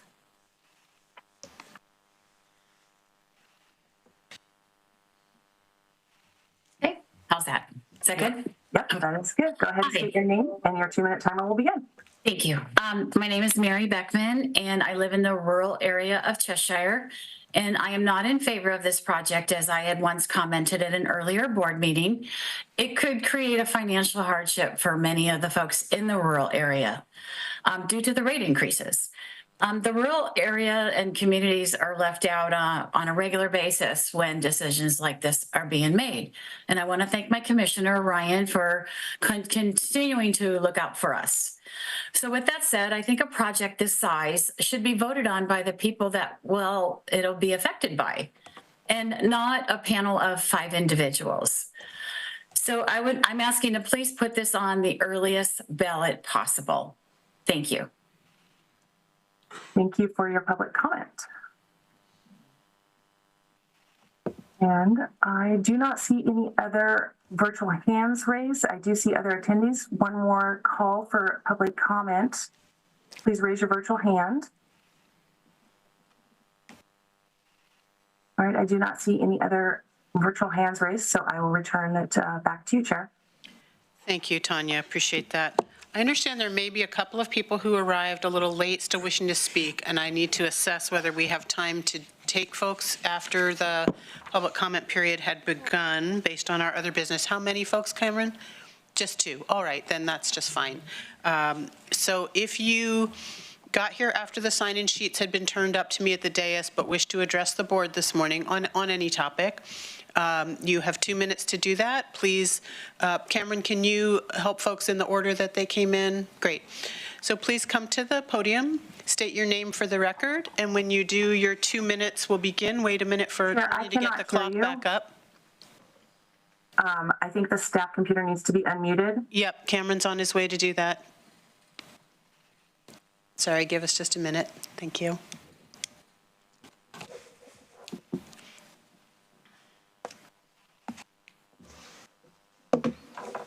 Okay, I think I'm back. Can you hear us now? Okay. Yeah, I can hear you now. I didn't hear any of the last. What are you requesting? Oh, yeah, just that we have 2 people who are going to give their testimony now, and the first one is at the podium now. So please go ahead, state your name for the record, and your 2 minutes will begin. Thank you. I just heard about all this today, so I'm not prepared. I would like to, I'm not here to vote either way for the ballot, but to propose a partnership.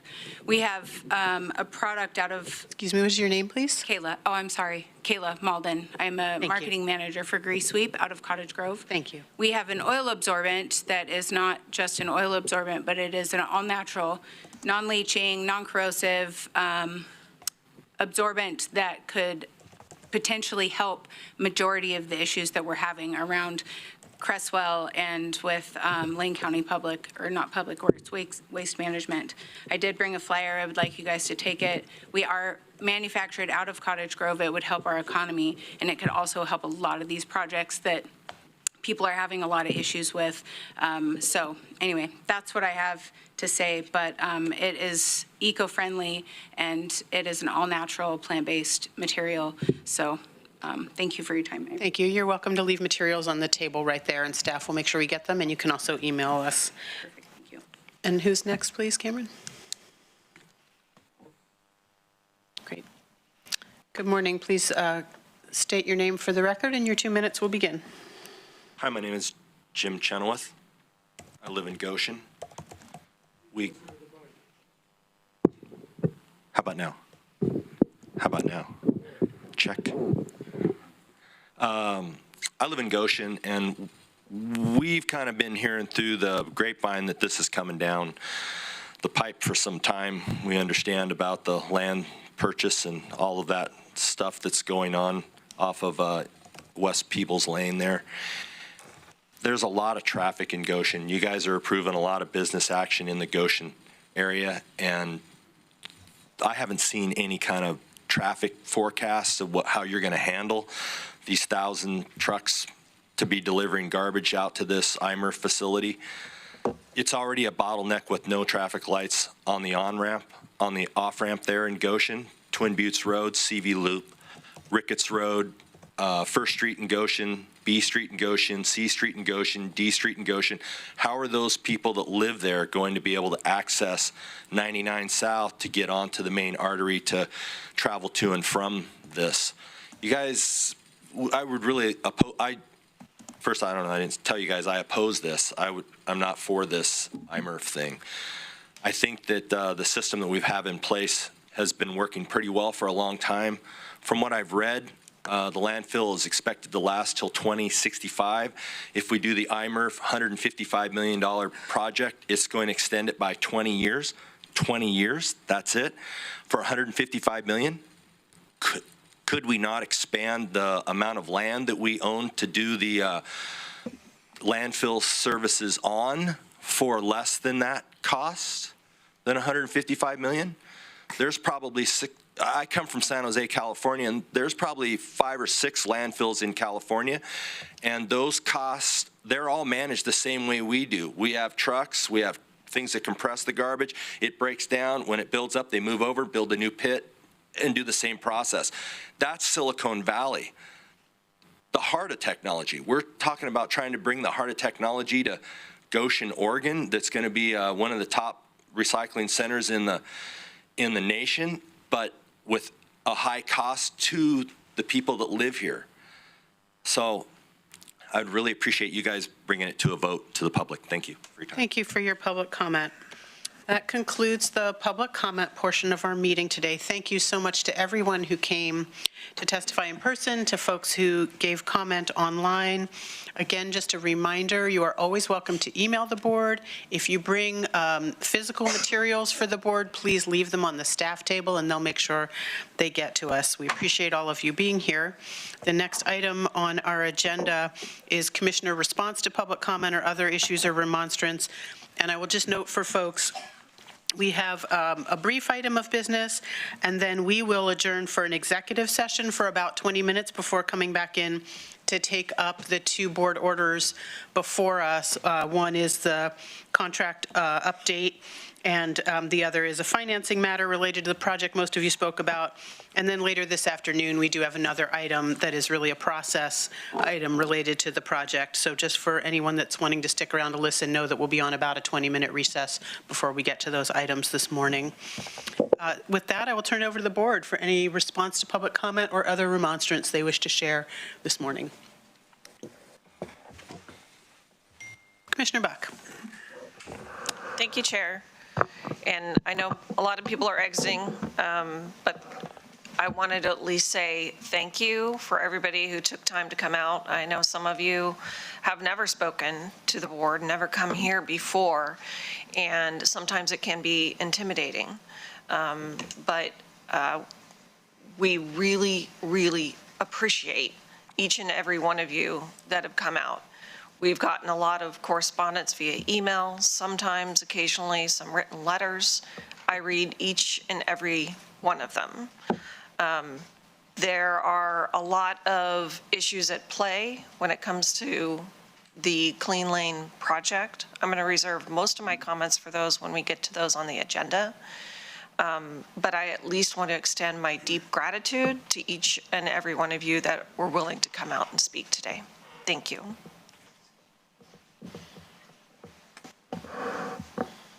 Commissioner Farr. You know, I'd like to echo that. Whichever side of any issue you may be on, it is important that you take your opportunity to come and talk to the Board of County Commissioners or to any other elected body. I remember the first time I sat down there was in 1992, when Jack Roberts was sitting in my place right here. And we wanted to expand the urban growth boundary so we could build a little bit bigger Jerry's store. And I was nervous as can be. But really the way you presented yourself today, every single one of you presented, you made your cases very clearly, very eloquently. And that's what I really wanted to mention, is that being here, that's a part of the process. The process that we're going through, the transparency that we try to achieve, and the democratic process that we always strive for, this is an absolute integral part of it. Thank you for being here. Commissioner Seneca. Yeah, thanks everybody. That was a robust public comment, to say the least. It's a big deal for you guys to come down here at 9 o'clock on a Tuesday morning, and it's really tough when you're sitting in the seat and you've got people that you respect from one side talking about the points, and Mary Beckham calling in from Long Tom Grange and Goldson Grange. These are people that you have conversations with weekly and go over these kind of topics, and to see people on both sides of it, it is a tough position to be in. There was a common theme that I think we're going to have to work on, and that would be public outreach for sure, and especially what we've done with some of our stakeholders. We'll get to a lot of this a little bit later on, I think. So thanks everybody for coming. Vice Chair. Thank you, Chair. I don't know if this was a record of how many people we had do public testimony. Was it, Mr. Murokowski? Can you remember if we had any more than this before? Oh, in Have? 10 years? Oh, in 10 years, we've had more? But maybe in the last year and a half, 2 years, yeah, this is a large number of folks. Well, dang, I was hoping to be part of a record. But in any case, I so sincerely and heartily echo the comments of my other colleagues about you guys all coming out, the citizens of Lane County, on whatever side you're on, to express your opinions, businesses, private people, single mothers. I've made a lot of little red tags here on my notes of what people said, and obviously there's some details of the procedures that we'll embark on later when these come up. But I just want to put for the public record what I heard. I heard that we may fall further behind if we don't advance economic growth here in the area. The question was asked, what direct benefit other than higher rates if this all goes to plan? Jeff Scott, I think on the opposing ends of both sides, you expressed how this affects people when you stated that you're a manufacturing position in charge of 100 jobs at BHS, and that I really felt the pride of your voice when you said that I want to show what manufacturing jobs do. And I think that was an admirable thing that really sunk deep into me.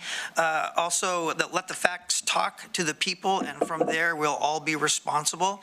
That was a great message. And as I scroll down of all the red that I've got here, I think one of the statements that really stuck out to me was we have to consider as county commissioners what the business impact this is, but also what the impact it is to all of the people. And that's a really double-edged sharp sword that obviously we're all of my colleagues and myself are considering. But also the last thing I want to say is trust came up repeatedly. And I want to let you know that as a public official, as a small businessman, a pastor, a person who does ministry work in Uganda, which I'm leaving on this Thursday, trust means everything to me because it's about character. And character is the most important part of how I operate my life as a human on this planet.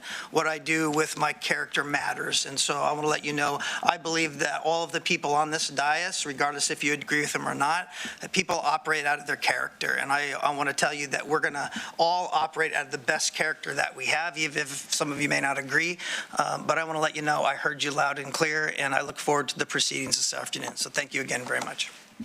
Thank you, Vice Chair and others. I think I just want to restate my appreciation to everyone coming. And, you know, Vice Chair was asking whether this was a record number. It wasn't. I think I've been on that side of the dais for some of those record number hearings in this hall over the years. But I do appreciate, as Commissioner Farr mentioned, especially if it's your first time, it can be it can be a lot and intimidating, as Commissioner Buck mentioned. So thank you all for making yourselves vulnerable that way and showing up. I do want to say to the issues of questioning public awareness and transparency, and if so many people came out to speak on one side or the other, how could we know?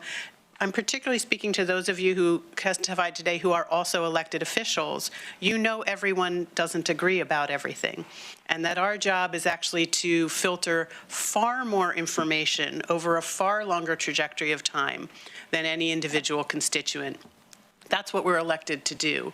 And so, as Vice Chair said, every one of us up here has a strength of character that we bring to this position, where we do carefully weigh all of the information before us over a long period of time. My favorite thing when we have large turnout is that people are paying attention and do want to know more about county government and operations and how you're impacted.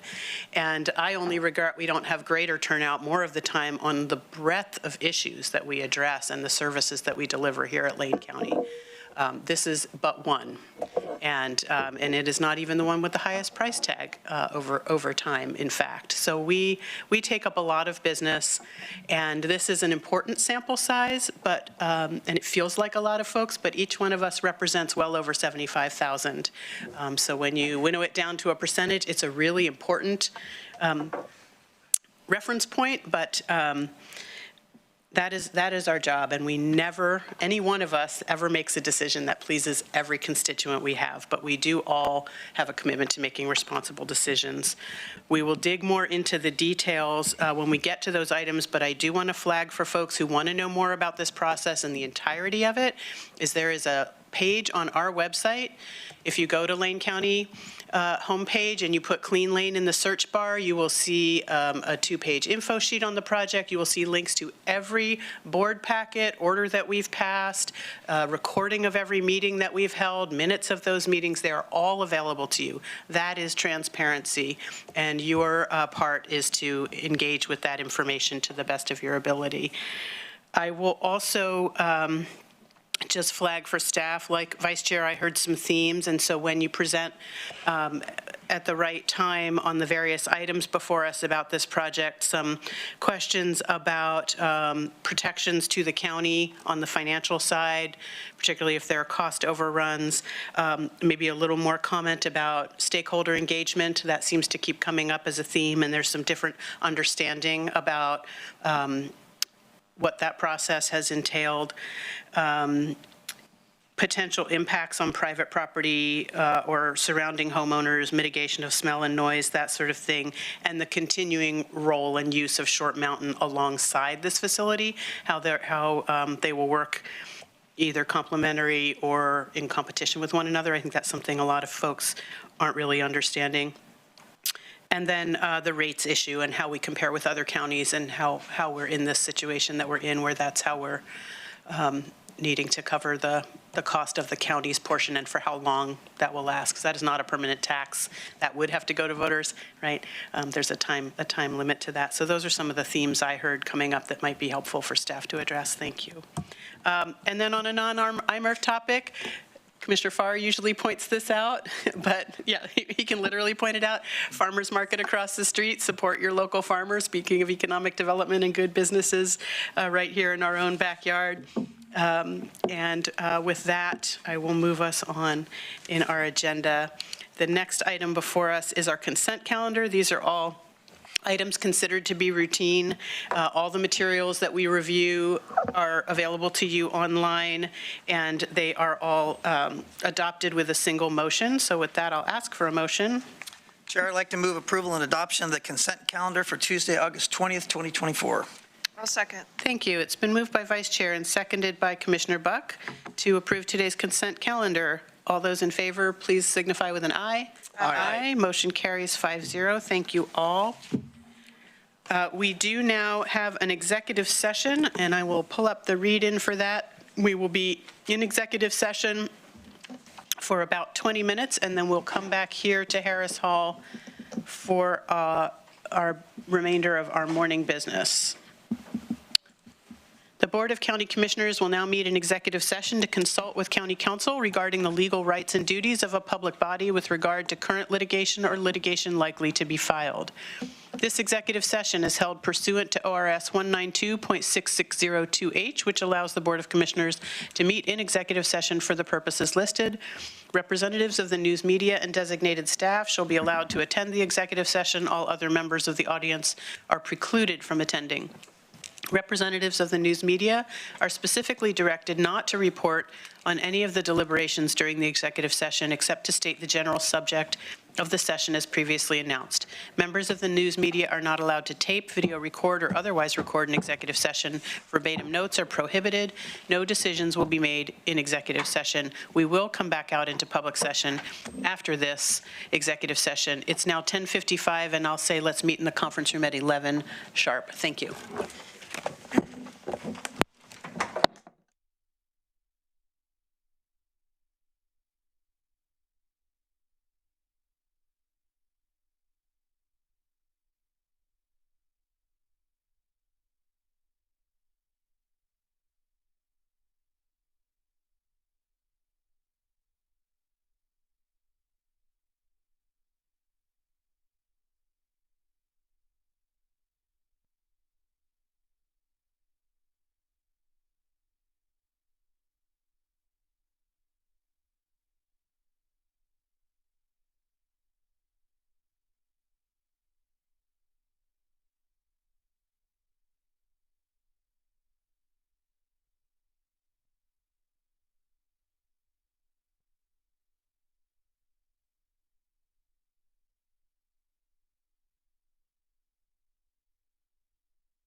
We'll now reconvene the regular meeting of the Board of County Commissioners for Tuesday, August 20, 2024.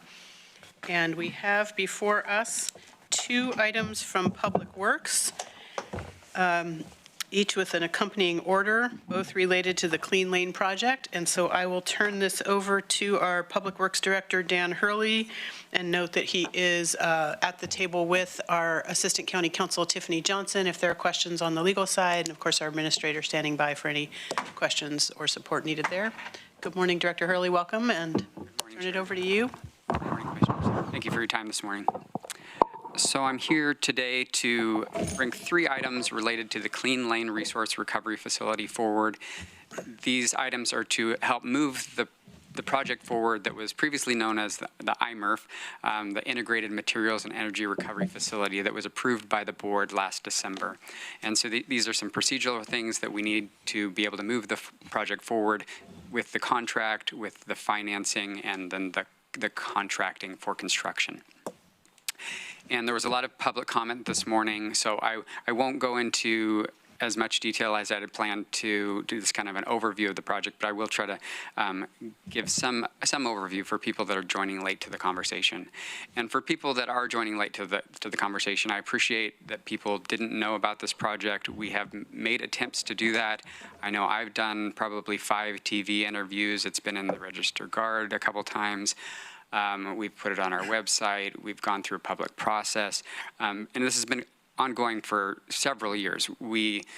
This project was originally called out to explore waste processing in our solid waste master plan that is at least 8 years old. It was in our climate action plan. It's in the City of Eugene's climate action plan. We sent 2 delegations down to California to look at these facilities. Those included a counselor from Springfield, a commissioner, members from the Department of Environmental Quality, and staff. It's in the board's strategic plan. We issued a public request for proposals 2 years ago, and this has been a 2-year conversation with the board leading up to today. So this is an infrastructure project, and infrastructure projects don't typically go to a vote.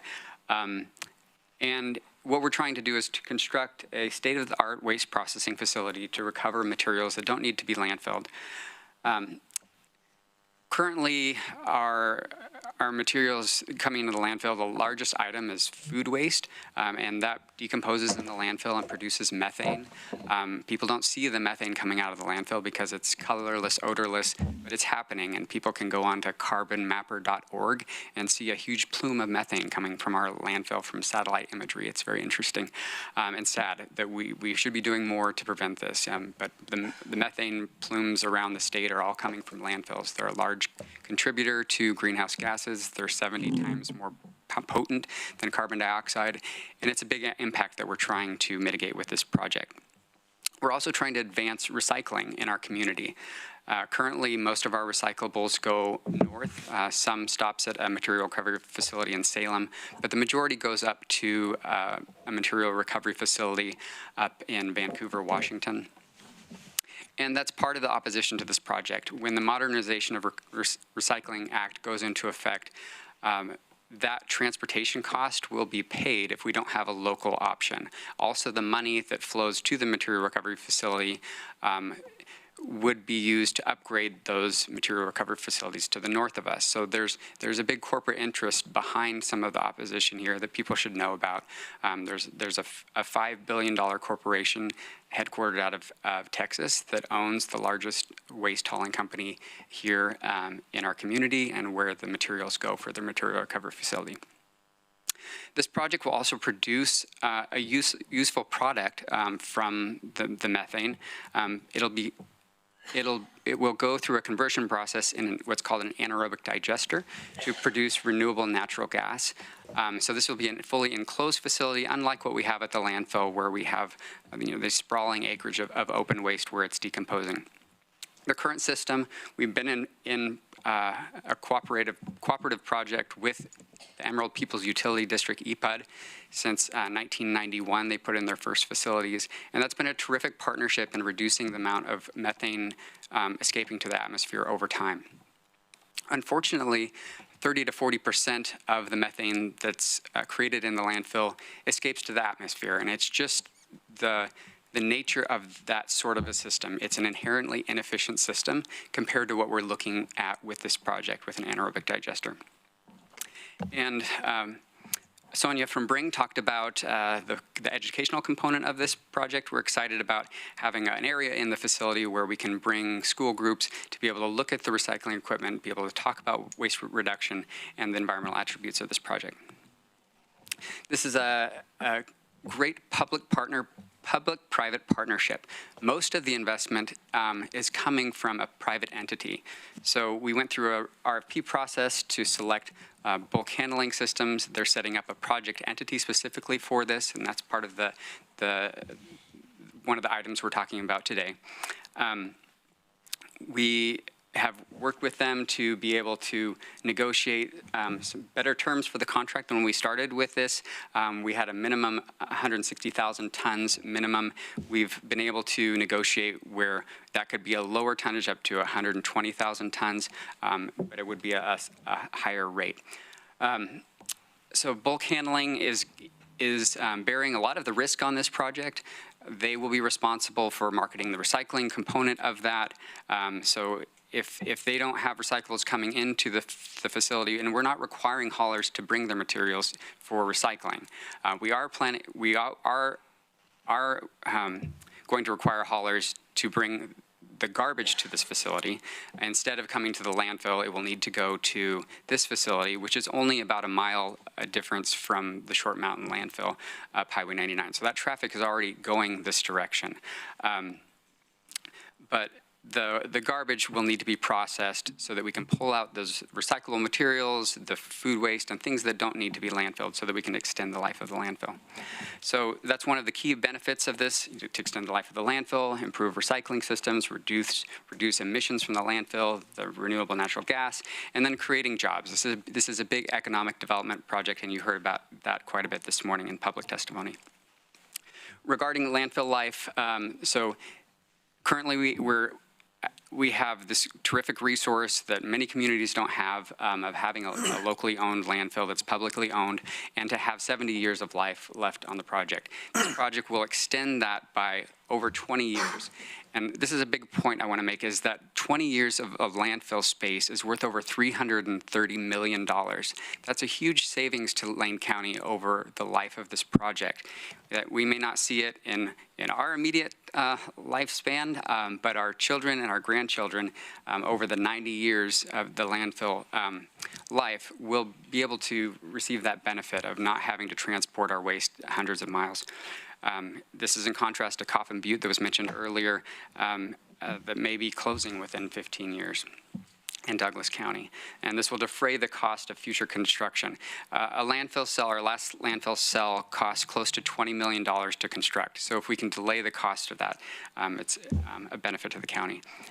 Talked about improving recyclables. This will be a state-of-the-art system that will be able to recover more out of the waste stream and be able to meet the more stringent requirements that are coming with the Modernization of the Recycled Act, and then be able to sell these commodities as baled goods locally and abroad. Greenhouse gas emissions, this has been talked about, a decrease of over 88,000 tons of CO2 per year, and producing a fuel that can be used in the transportation industry. It's the equivalent of about 1 million diesel gallons of diesel in this biogas, and that can be put into the Oregon Clean Fuels program and be used in our local trucking operations throughout the state. Local jobs and economic impact. So this will generate over $272 million in regional economic activity, providing 190 jobs during the construction, another 65 for the ongoing operation of the facility, and we'll be able to advance the development of Goshen, which has been a long priority of the board. To give a visual for people that aren't familiar with what these types of systems look like, here's a schematic of what will be inside of the building. On the far right, the kind of empty looking area would be a receiving area. Then the garbage and recycling would go into what you can kind of see as the green area in the middle for processing the waste and the single stream recycling. And the county would own those parts of the building. And then on the left side is the part for the energy recovery, the anaerobic digester. And if we are able to move forward with this project, beginning with a major investment this calendar year, which is our intent, there's a 40% federal tax credit on that portion of the facility. I understand that people are concerned about impacts throughout the system. There are impacts to the haulers, who have to talk about rate increases with their customers, but there's also some hauler benefit, not having to have not having to have garbage trucks drive onto the landfill that's constantly changing and popping tires, and it's hard to get out onto the area where they need to dispose of the waste compared to this easy receiving area as shown in the picture there. There are other material recovery facilities, but we don't have those locally here to any sort of an extent. The closest would be in Salem, and some material does go there, but mainly it's an impact to the material recovery facilities in the Portland area. Impacts to EPUD I'll talk about in a future slide. And then getting down to the rates, we've talked about this quite a bit leading up to the decision in December and using data from the haulers, and we're talking about an increase to the average residential customer of 56 to 60 cents, and that should say per month for over the year. And the hauler, we've worked with the City of Eugene and the hauler to validate that. It's my understanding that the City of Eugene just negotiated rates with the haulers. They have a guaranteed profit margin. They pass those rates down to their customers, and that's already been negotiated. I understand that the actual rate increase was a little over $1, but that was not our part of, that whole thing was not part of our project, just the 50 to 60 cent per increase per month. And so there will be 4 years of rate increases.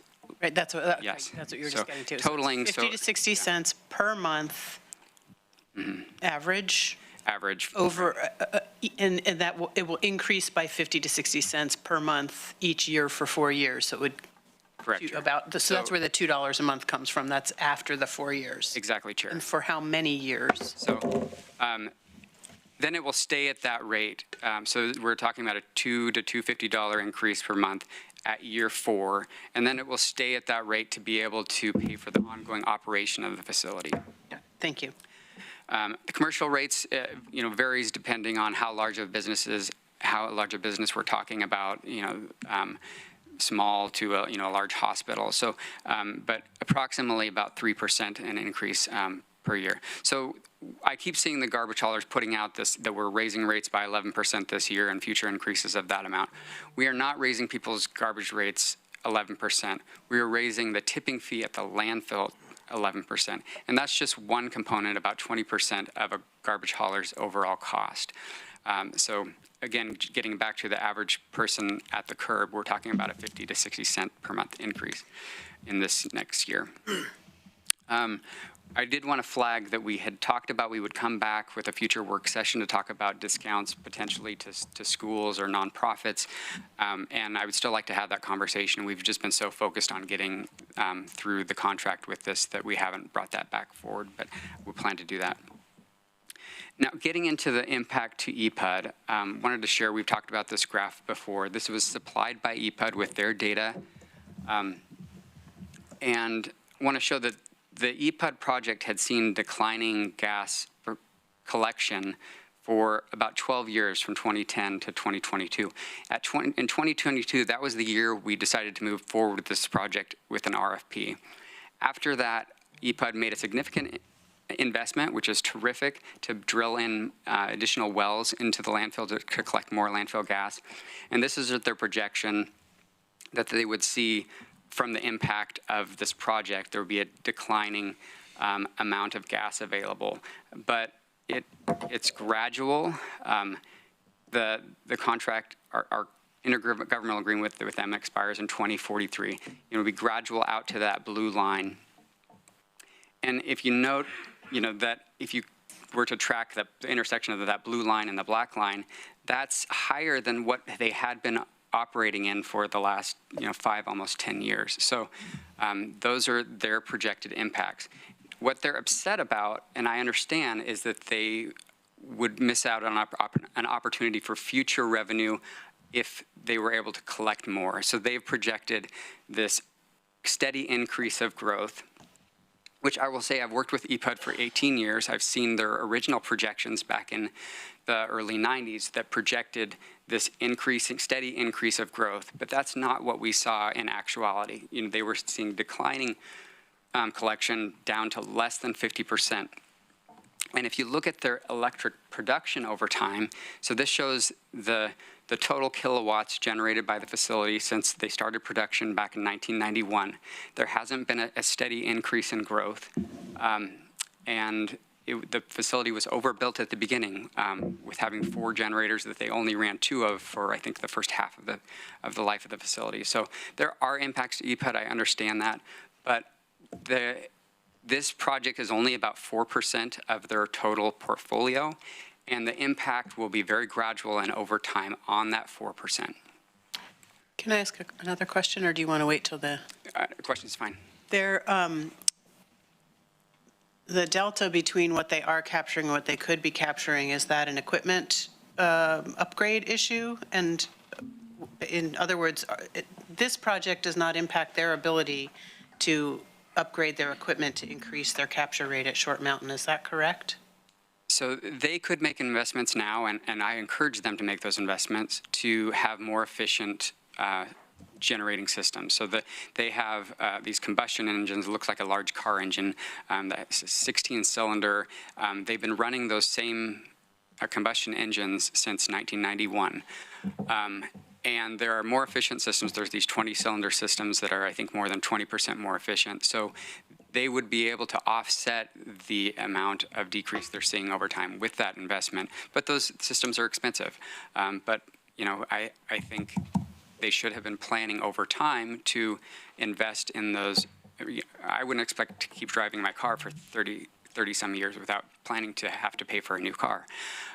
So I think they should have been planning to have money set aside to do that reinvestment if they plan to continue with this project. And I would also like to note that when EPUD proposed this project back in 1986, the landfill was supposed to have closed by now. So they're realizing a benefit to this project beyond what was ever anticipated. So I think there's just this sense that they're entitled to that future revenue. But I want to point out in the contract, we made it very clear that Lane County would be pursuing diversion options. When we renegotiated the contract in 2017, there's a clause in there in red that we need to give 1-year notice to EPUD before we begin diversion activities that could impact them by more than 10%. We have not yet implemented, and we would plan to give them notice if we move forward with this project. So at the end of the presentation in December, we talked about, why now on this project? And one big reason is because it will be much more expensive to do this if we try to do this in the future. There are some incentives available. The first one is financing from the state. Bulk handling systems was able to capitalize on financing from the state that was only available if we made this decision last December. So with that assurance for the project to move forward, they were able to get that financing, which lowers the overall cost of this project. We won't be able to see that again. The other piece is the 40% on energy production. That's that anaerobic digestion part of the facility I spoke about, which helps to lower the cost of the overall project. And there are several other federal grant monies that we're seeking to try to offset the cost of this project. And again, I want to state, there's this $150 million projection of the project. $100 million of that is coming from bulk handling systems. $15 million is coming from this federal tax incentive money. And then an additional part was added in the conversation around the public testimony, bringing it up to over $270 million. And that was the interest on the $35 million, which is, just part of the the issue of borrowing money. And we'll talk about that more as the second item when we talk about the financing. But the sooner we start on this project, talking about that $330 million of savings for extending the life of the landfill. Each year of landfill space is worth $16 million. So the sooner we act now, and then also the urgent need for climate action. So going back to what was previously approved by the board last December, the board approved the county administrator to move forward with the contracts necessary for what was called then the IMRF. So we would like to update the contract to talk about the new name for us, as well as the new name for the project entity for bulk handling systems. And the second item that was approved by the board was the purchase of a 26-acre property in Goshen. We have since purchased that property, and we're moving through the environmental permitting necessary to be able to develop that property. And the board also approved 2 years of fee increases, with 8% going to this project and a 3% CPI adjustment. So the first item before you today is to do some updating related to the contract to amend the previous board order. When we executed that board order, it was an error on my part that we did not list the correct project entity. We listed bulk handling systems. Bulk handling systems made it very clear when they responded to the RFP, and here's the language in there, that they would be setting up a project entity specifically for this project. So they're setting up an LLC, limited liability corporation, specifically for this project. That LLC was named in the draft contract that was included with that board item, but it wasn't reflected in the board order. So that's the first part of the item that you're going to be considering here today. I also just wanted to point out, while it may not be with the parent entity, bulk handling sets up these projects, and this is standard practice for how they run their projects, and it's standard practice for lots of public partnerships of this nature. And that bulk handling isn't a fly-by-night sort of organization. They have a solid reputation, a global reputation of excellence, and they've been around for almost 50 years. On the left here, just a listing of the Solid Waste Association of North America awards, as well as they were named Business of the Year by the City of Eugene back in 2012. So they're just a solid partner on this. It's being set up as an LLC for various reasons, and one of those is a requirement by the lender to be able to protect the project. And that works in our favor as well. So say bulk handling took on another project that didn't go well somewhere else around the world and got into financial troubles, they wouldn't be able to tap the assets of this project entity. So it just creates a separate entity where all the funds come into from the lender, from bulk handling, and our investments as well. So I wanted to stop there for your consideration of the first item, and then we'll move on to, actually, no, sorry, one more piece on that. There's another piece that we're adding in around the lease. We had anticipated that we would need a lease, but that was not named in that previous order.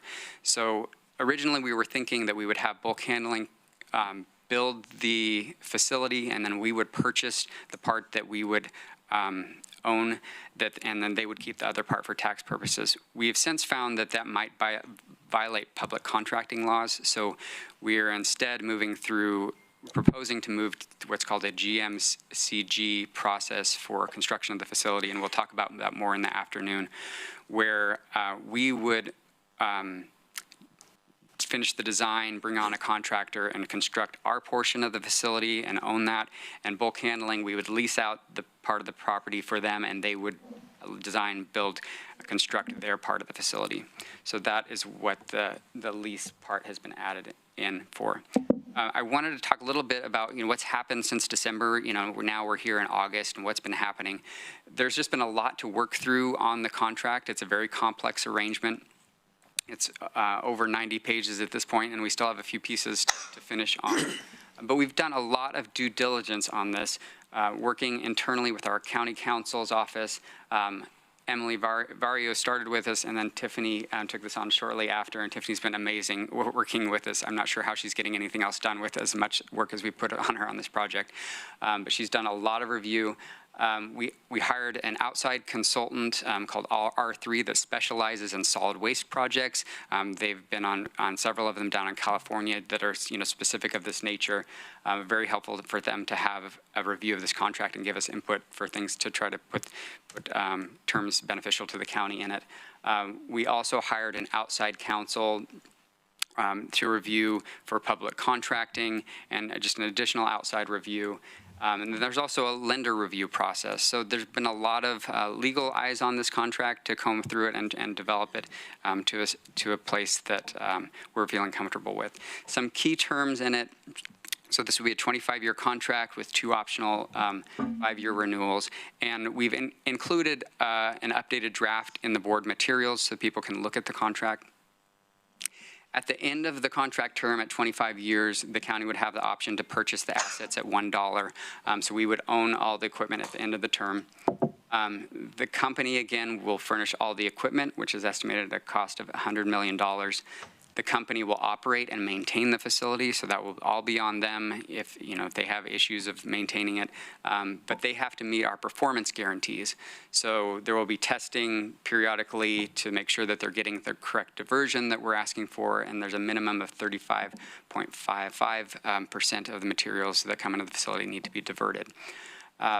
Again, we negotiated a lower minimum tonnage, and we've also worked through an issue where in the previous draft, there was a requirement for the county to, if the company defaulted, that we would have to purchase the equipment. We've negotiated that to be an option for the county if we choose to continue in the unlikely event of a company default.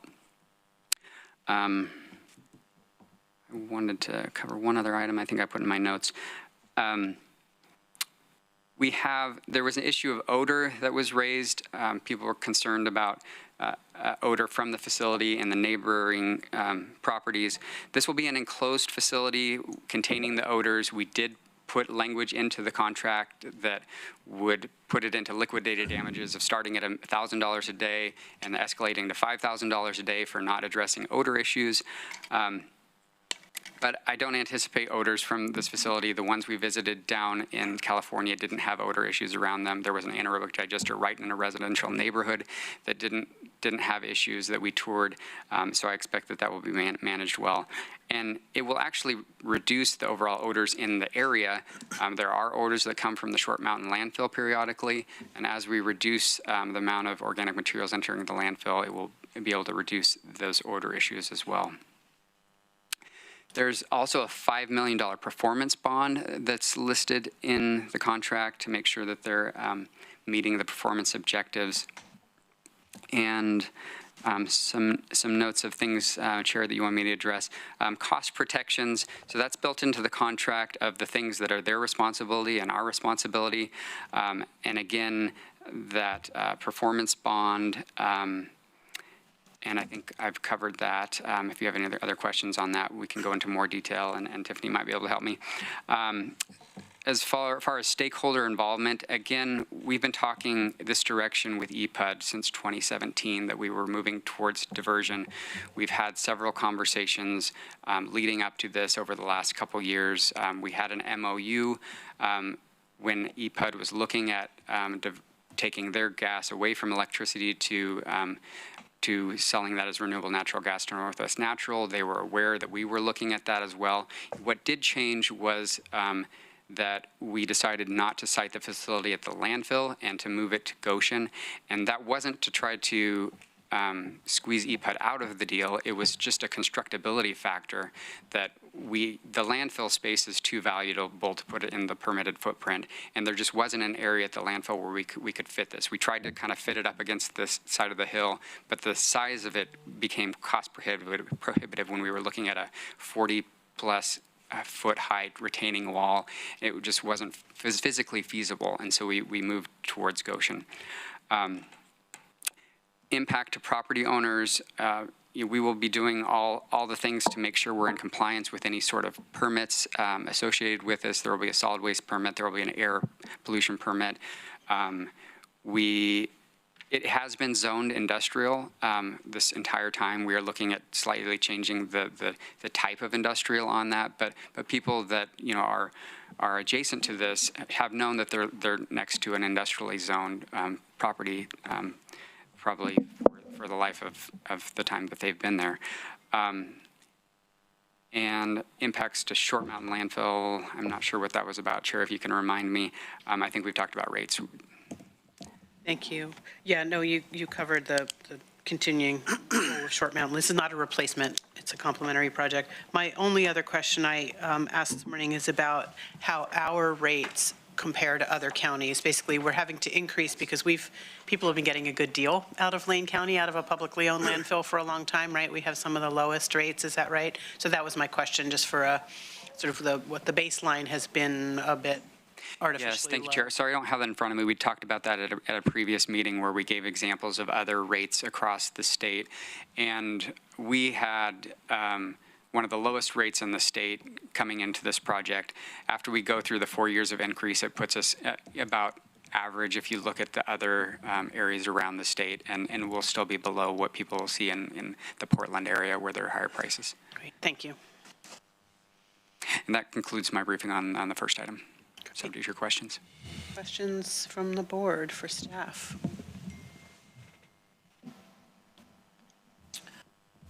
Yeah, I could start this, Chair. Vice Chair. Thank you very much, Chair.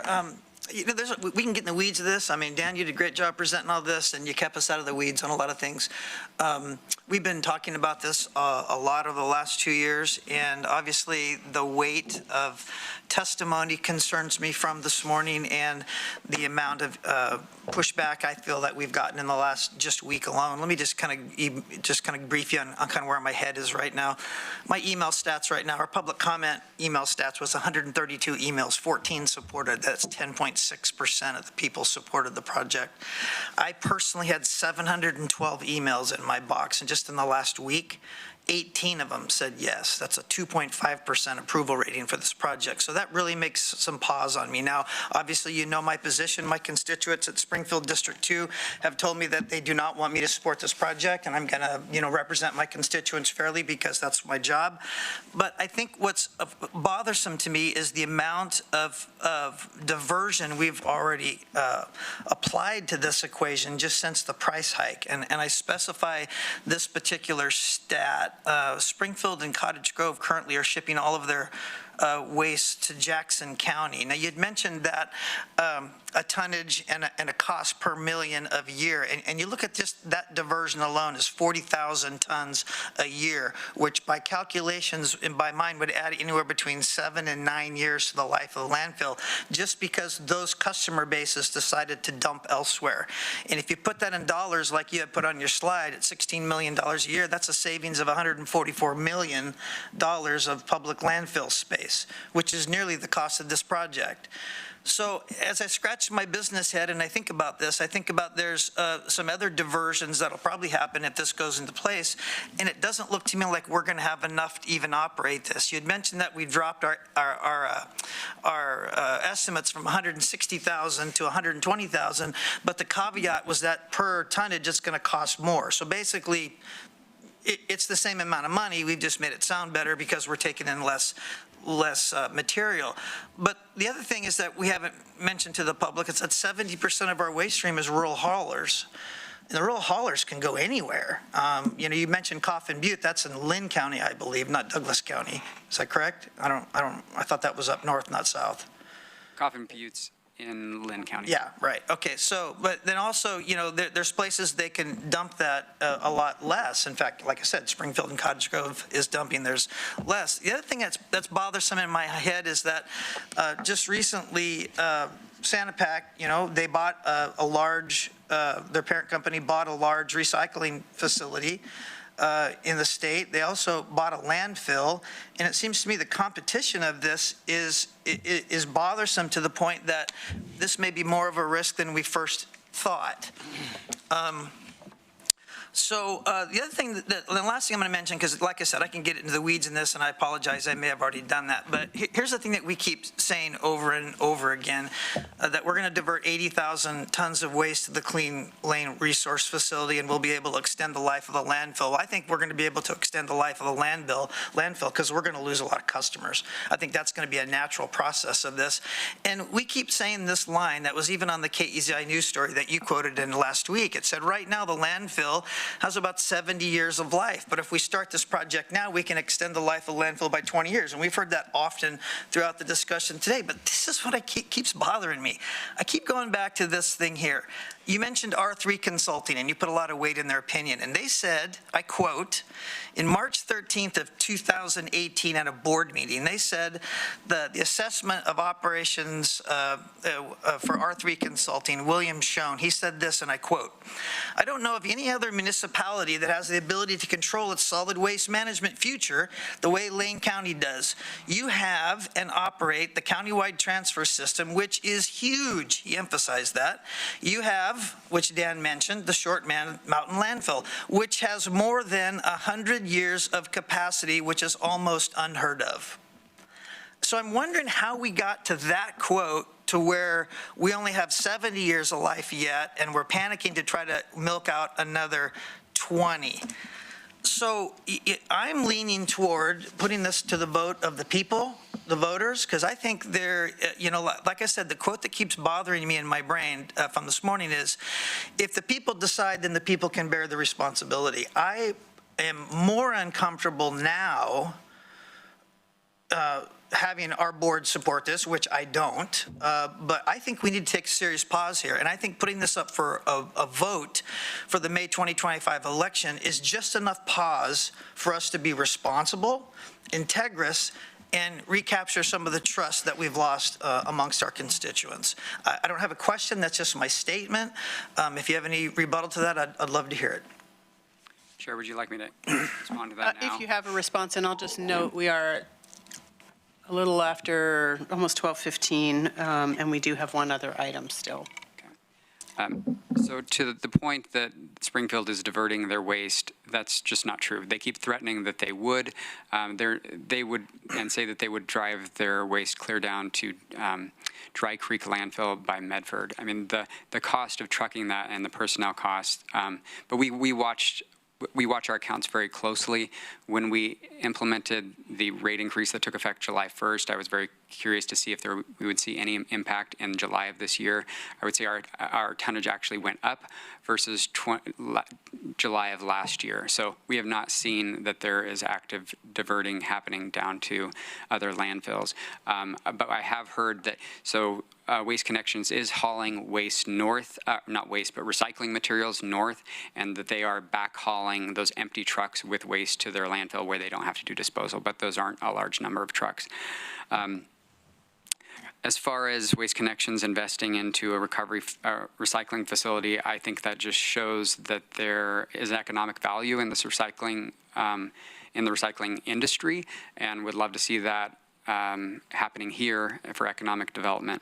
As far as the R3 comment on the 100 years of life, that was made prior to a reevaluation of our landfill by our consulting engineer. Our consulting engineer who does landfill engineering as his sole business recommended that we reduce the outside slopes of our landfill due to seismic risk. So our landfill is situated on top of clay, and in the event of the big earthquake, there's the potential for what's called liquefaction of that soil and the potential for a landfill slide. So we have decreased the outside slope of our landfill, which has cut down the lifespan of the landfill. Thank you. Are there other questions or comments from the board on this item? Commissioner Seneca. Excuse me.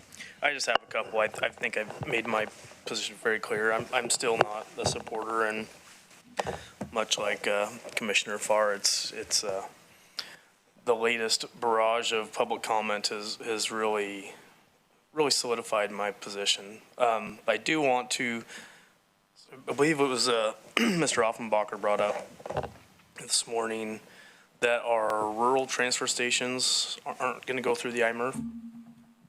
Not at this point, Commissioner. We would like to continue to explore that to see if we could get those materials there, but there would need to be some pre-processing to take out the large bulky materials that come into our rural transfer stations. Right now, those materials just come into a large box and contain large pieces of wood, couches, whatnot. So this facility doesn't have what's called a construction demolition sorting piece on the front end of that. We would love to see us develop that capability down the line, but that's not currently proposed. So the tonnages that were estimated did not take that into consideration. So $200,000 roughly, IMERF can't chew up a couch. I mean, it can't go through and recycle anything large. It has to be able to fit in a small can and then run through it. I'm sure these are just designed to take waste from rural collection trucks where it's already smashed and it's small sizes, which is the bulk of our trash. But we would love to send more through processing, but we would need to further develop the facility. Yeah, I mean, you're missing, I think, the most valuable market, right? I mean, they don't have recycling out there if they're taking their garbage into the rural transfer stations. So if they don't have the recycling trucks coming by and they're hauling all their garbage in, that's probably the highest percentage that needs to be looked at. That's a big, I mean, when I hear stuff like that I wasn't aware of, that's a big deal. It's a huge part of what we need to be going after. I would love to pursue that in the future. I think that's something we will be looking at, but not at this time. Commissioner Buck. Thank you, Chair. I appreciate the overall approach of due diligence that we've been making over the years regarding this project. A lot of people in our community ask, well, what is the county doing about climate change? We need climate action now. And we do. And we have had a proud history of putting together our climate action plan, our initial one, and then our subsequent one.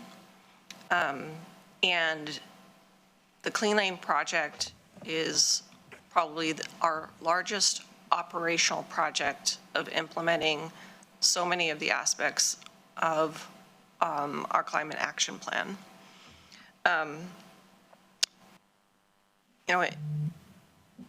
Indigenous communities often work by the philosophy of 7 generations, thinking diligently about every action that we do now and how it affects 7 generations from now.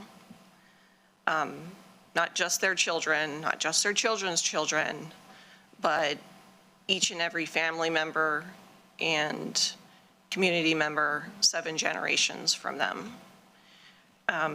And I find that some of the policy decisions that we make on this board would really change the way that 7 generations from now people live in this community. And this is one of them.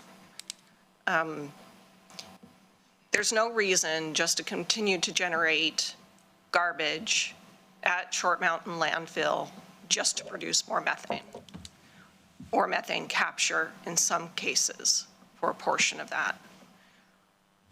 What we really need to do is remove that methane and generation of that methane from the system altogether.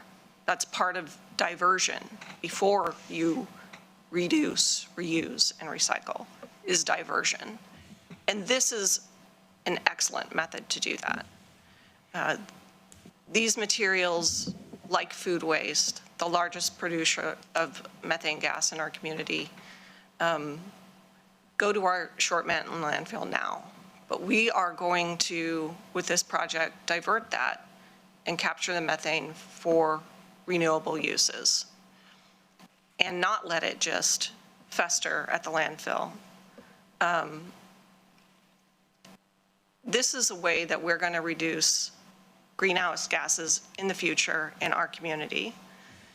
Climate change is a global commons problem, meaning we all share both the reasons that it exists, but we also share the results of mitigating efforts. Lane County needs to do our part. And this is a substantial project in order to do that. That's why I'm actually very proud to support the Clean Lane project in Lane County. There are numerous other reasons, as you've listed here earlier in the presentation, that make this a very important project to pursue. But most importantly, it's the effects of generations from now. My child's child, their children, and what world we want them to live in now. And addressing climate change right now, right here, today, by signing this contract, can do that. Aside from that, the financial, fiscal implications of saving millions and millions of dollars in the future makes this a slam dunk conclusion. People are concerned, and rightfully so, that their garbage fees may increase. And of course, we hear that, and that's not the intent. But if we were to not have our landfill because it is full and have to ship it to Eastern Oregon, most likely, the cost implications of that are outrageous. We think 50 or 60 cents today is a big deal. That cost increase is really going to break the bank. It is so important that we think more than just in today's timeline. We must think about futures from now. We must think about what they're going to pay in the future and what we can do now to save people money. I hope that they hear the presentation today. I hope that we get a chance to do a better PR campaign about all the benefits of Clean Lane. But I can't in good conscience not pursue this because I know the benefits that it will provide 7 generations from now. Thank you, Chair.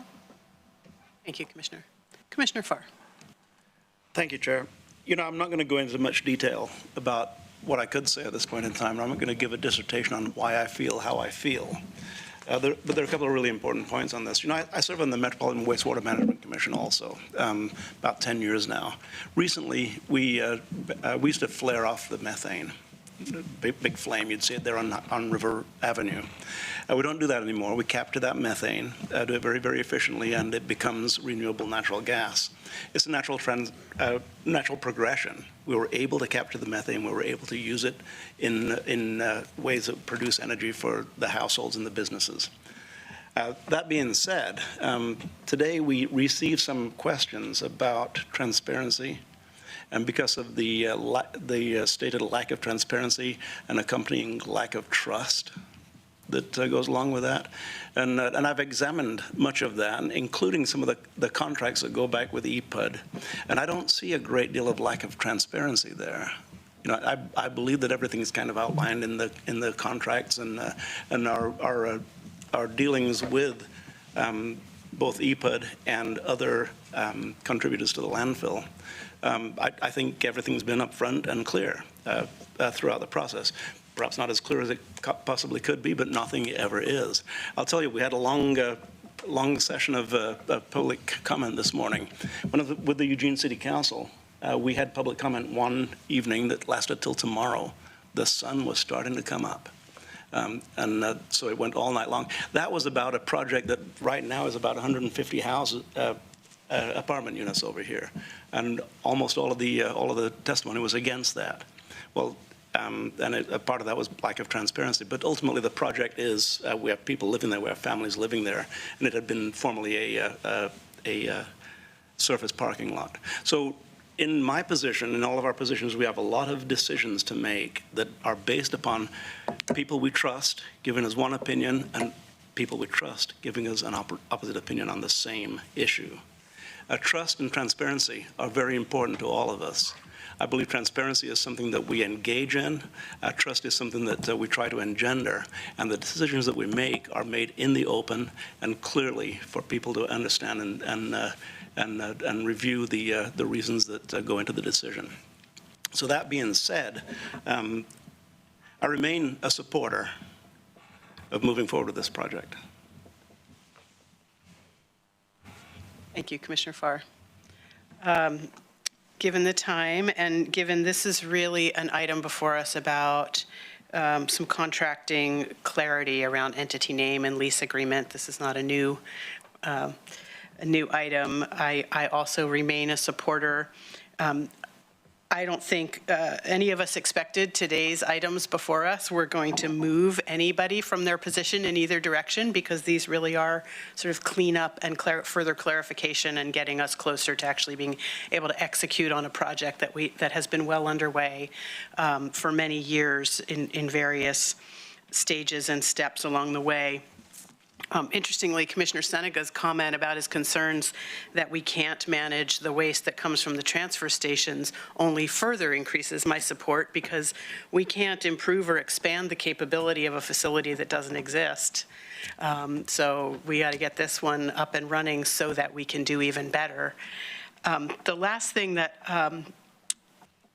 I'll say, two parts. One is with EPUD in the room, I actually really want to offer appreciation. There's been a lot of tension around this project between us and EPUD, and particularly electeds to electeds.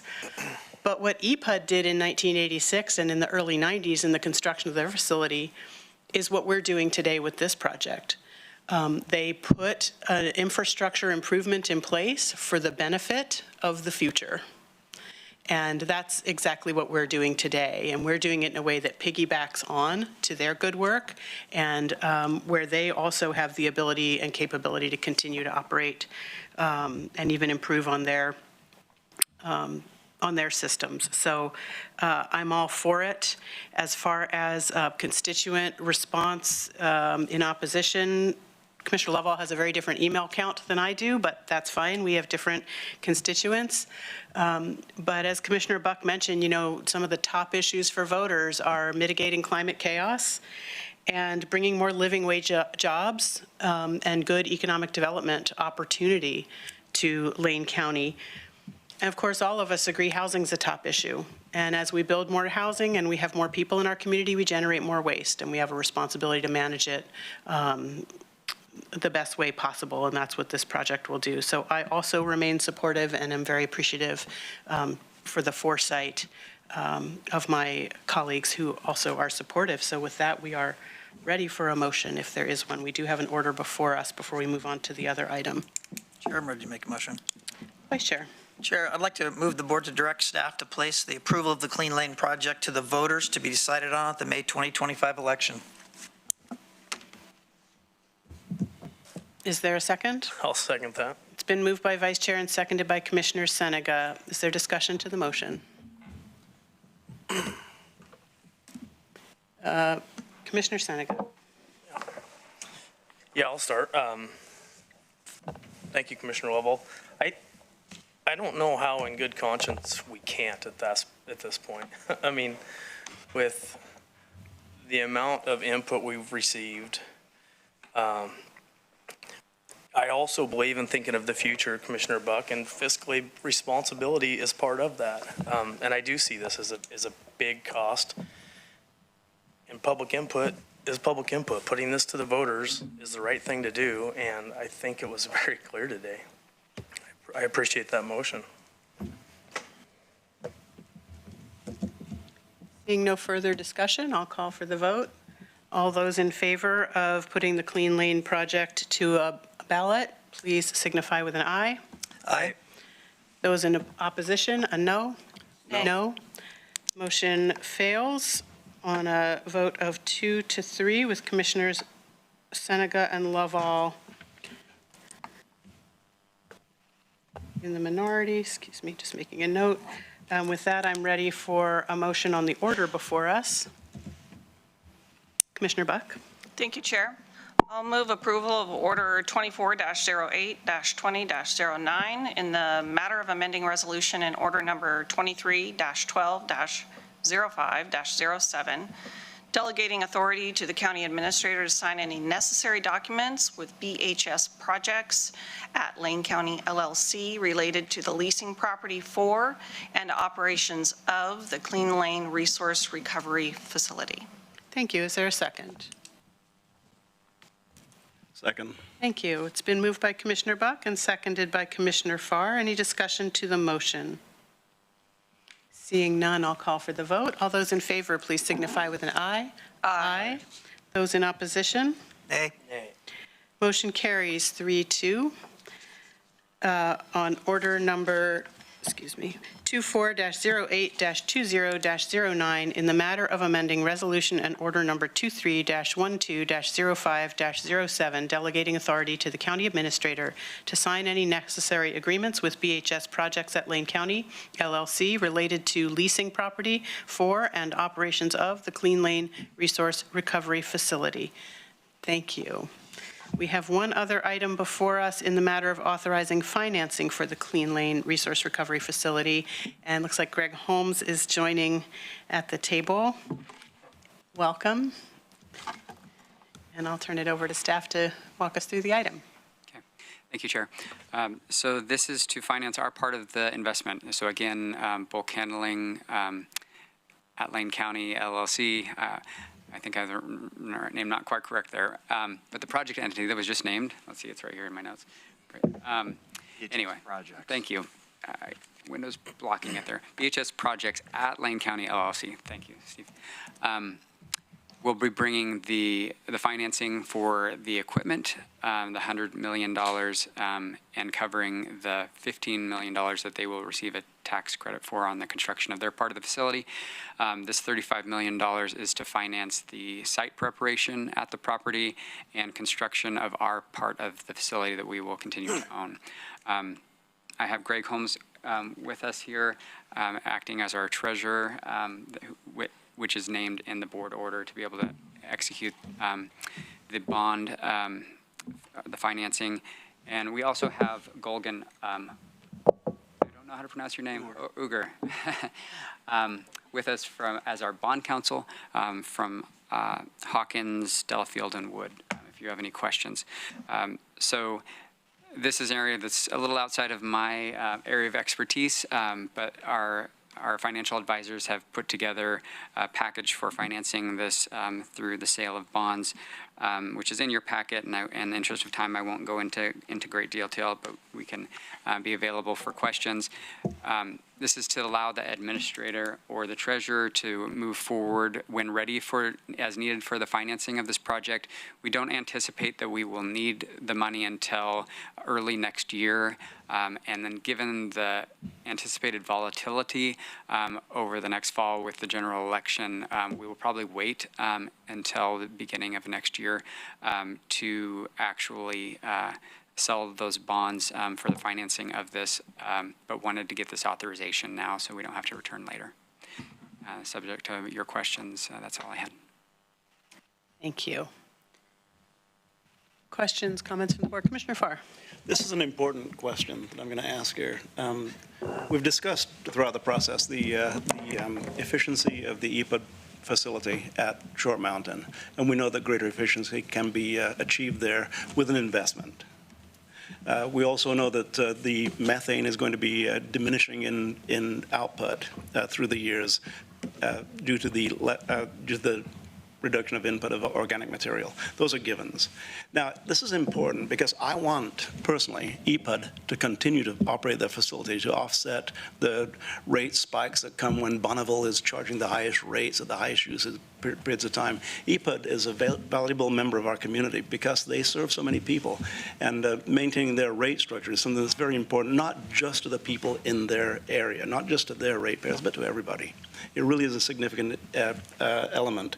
Now, the bonding that we're looking at right now, the not to exceed $35 million, none of that is addressing the current facility at Short Mountain, which I presume, I hope, and I will do everything to make sure that that facility continues to operate and continues to generate electricity based on the methane that's coming off the Short Mountain landfill and will continue to come off the Short Mountain landfill.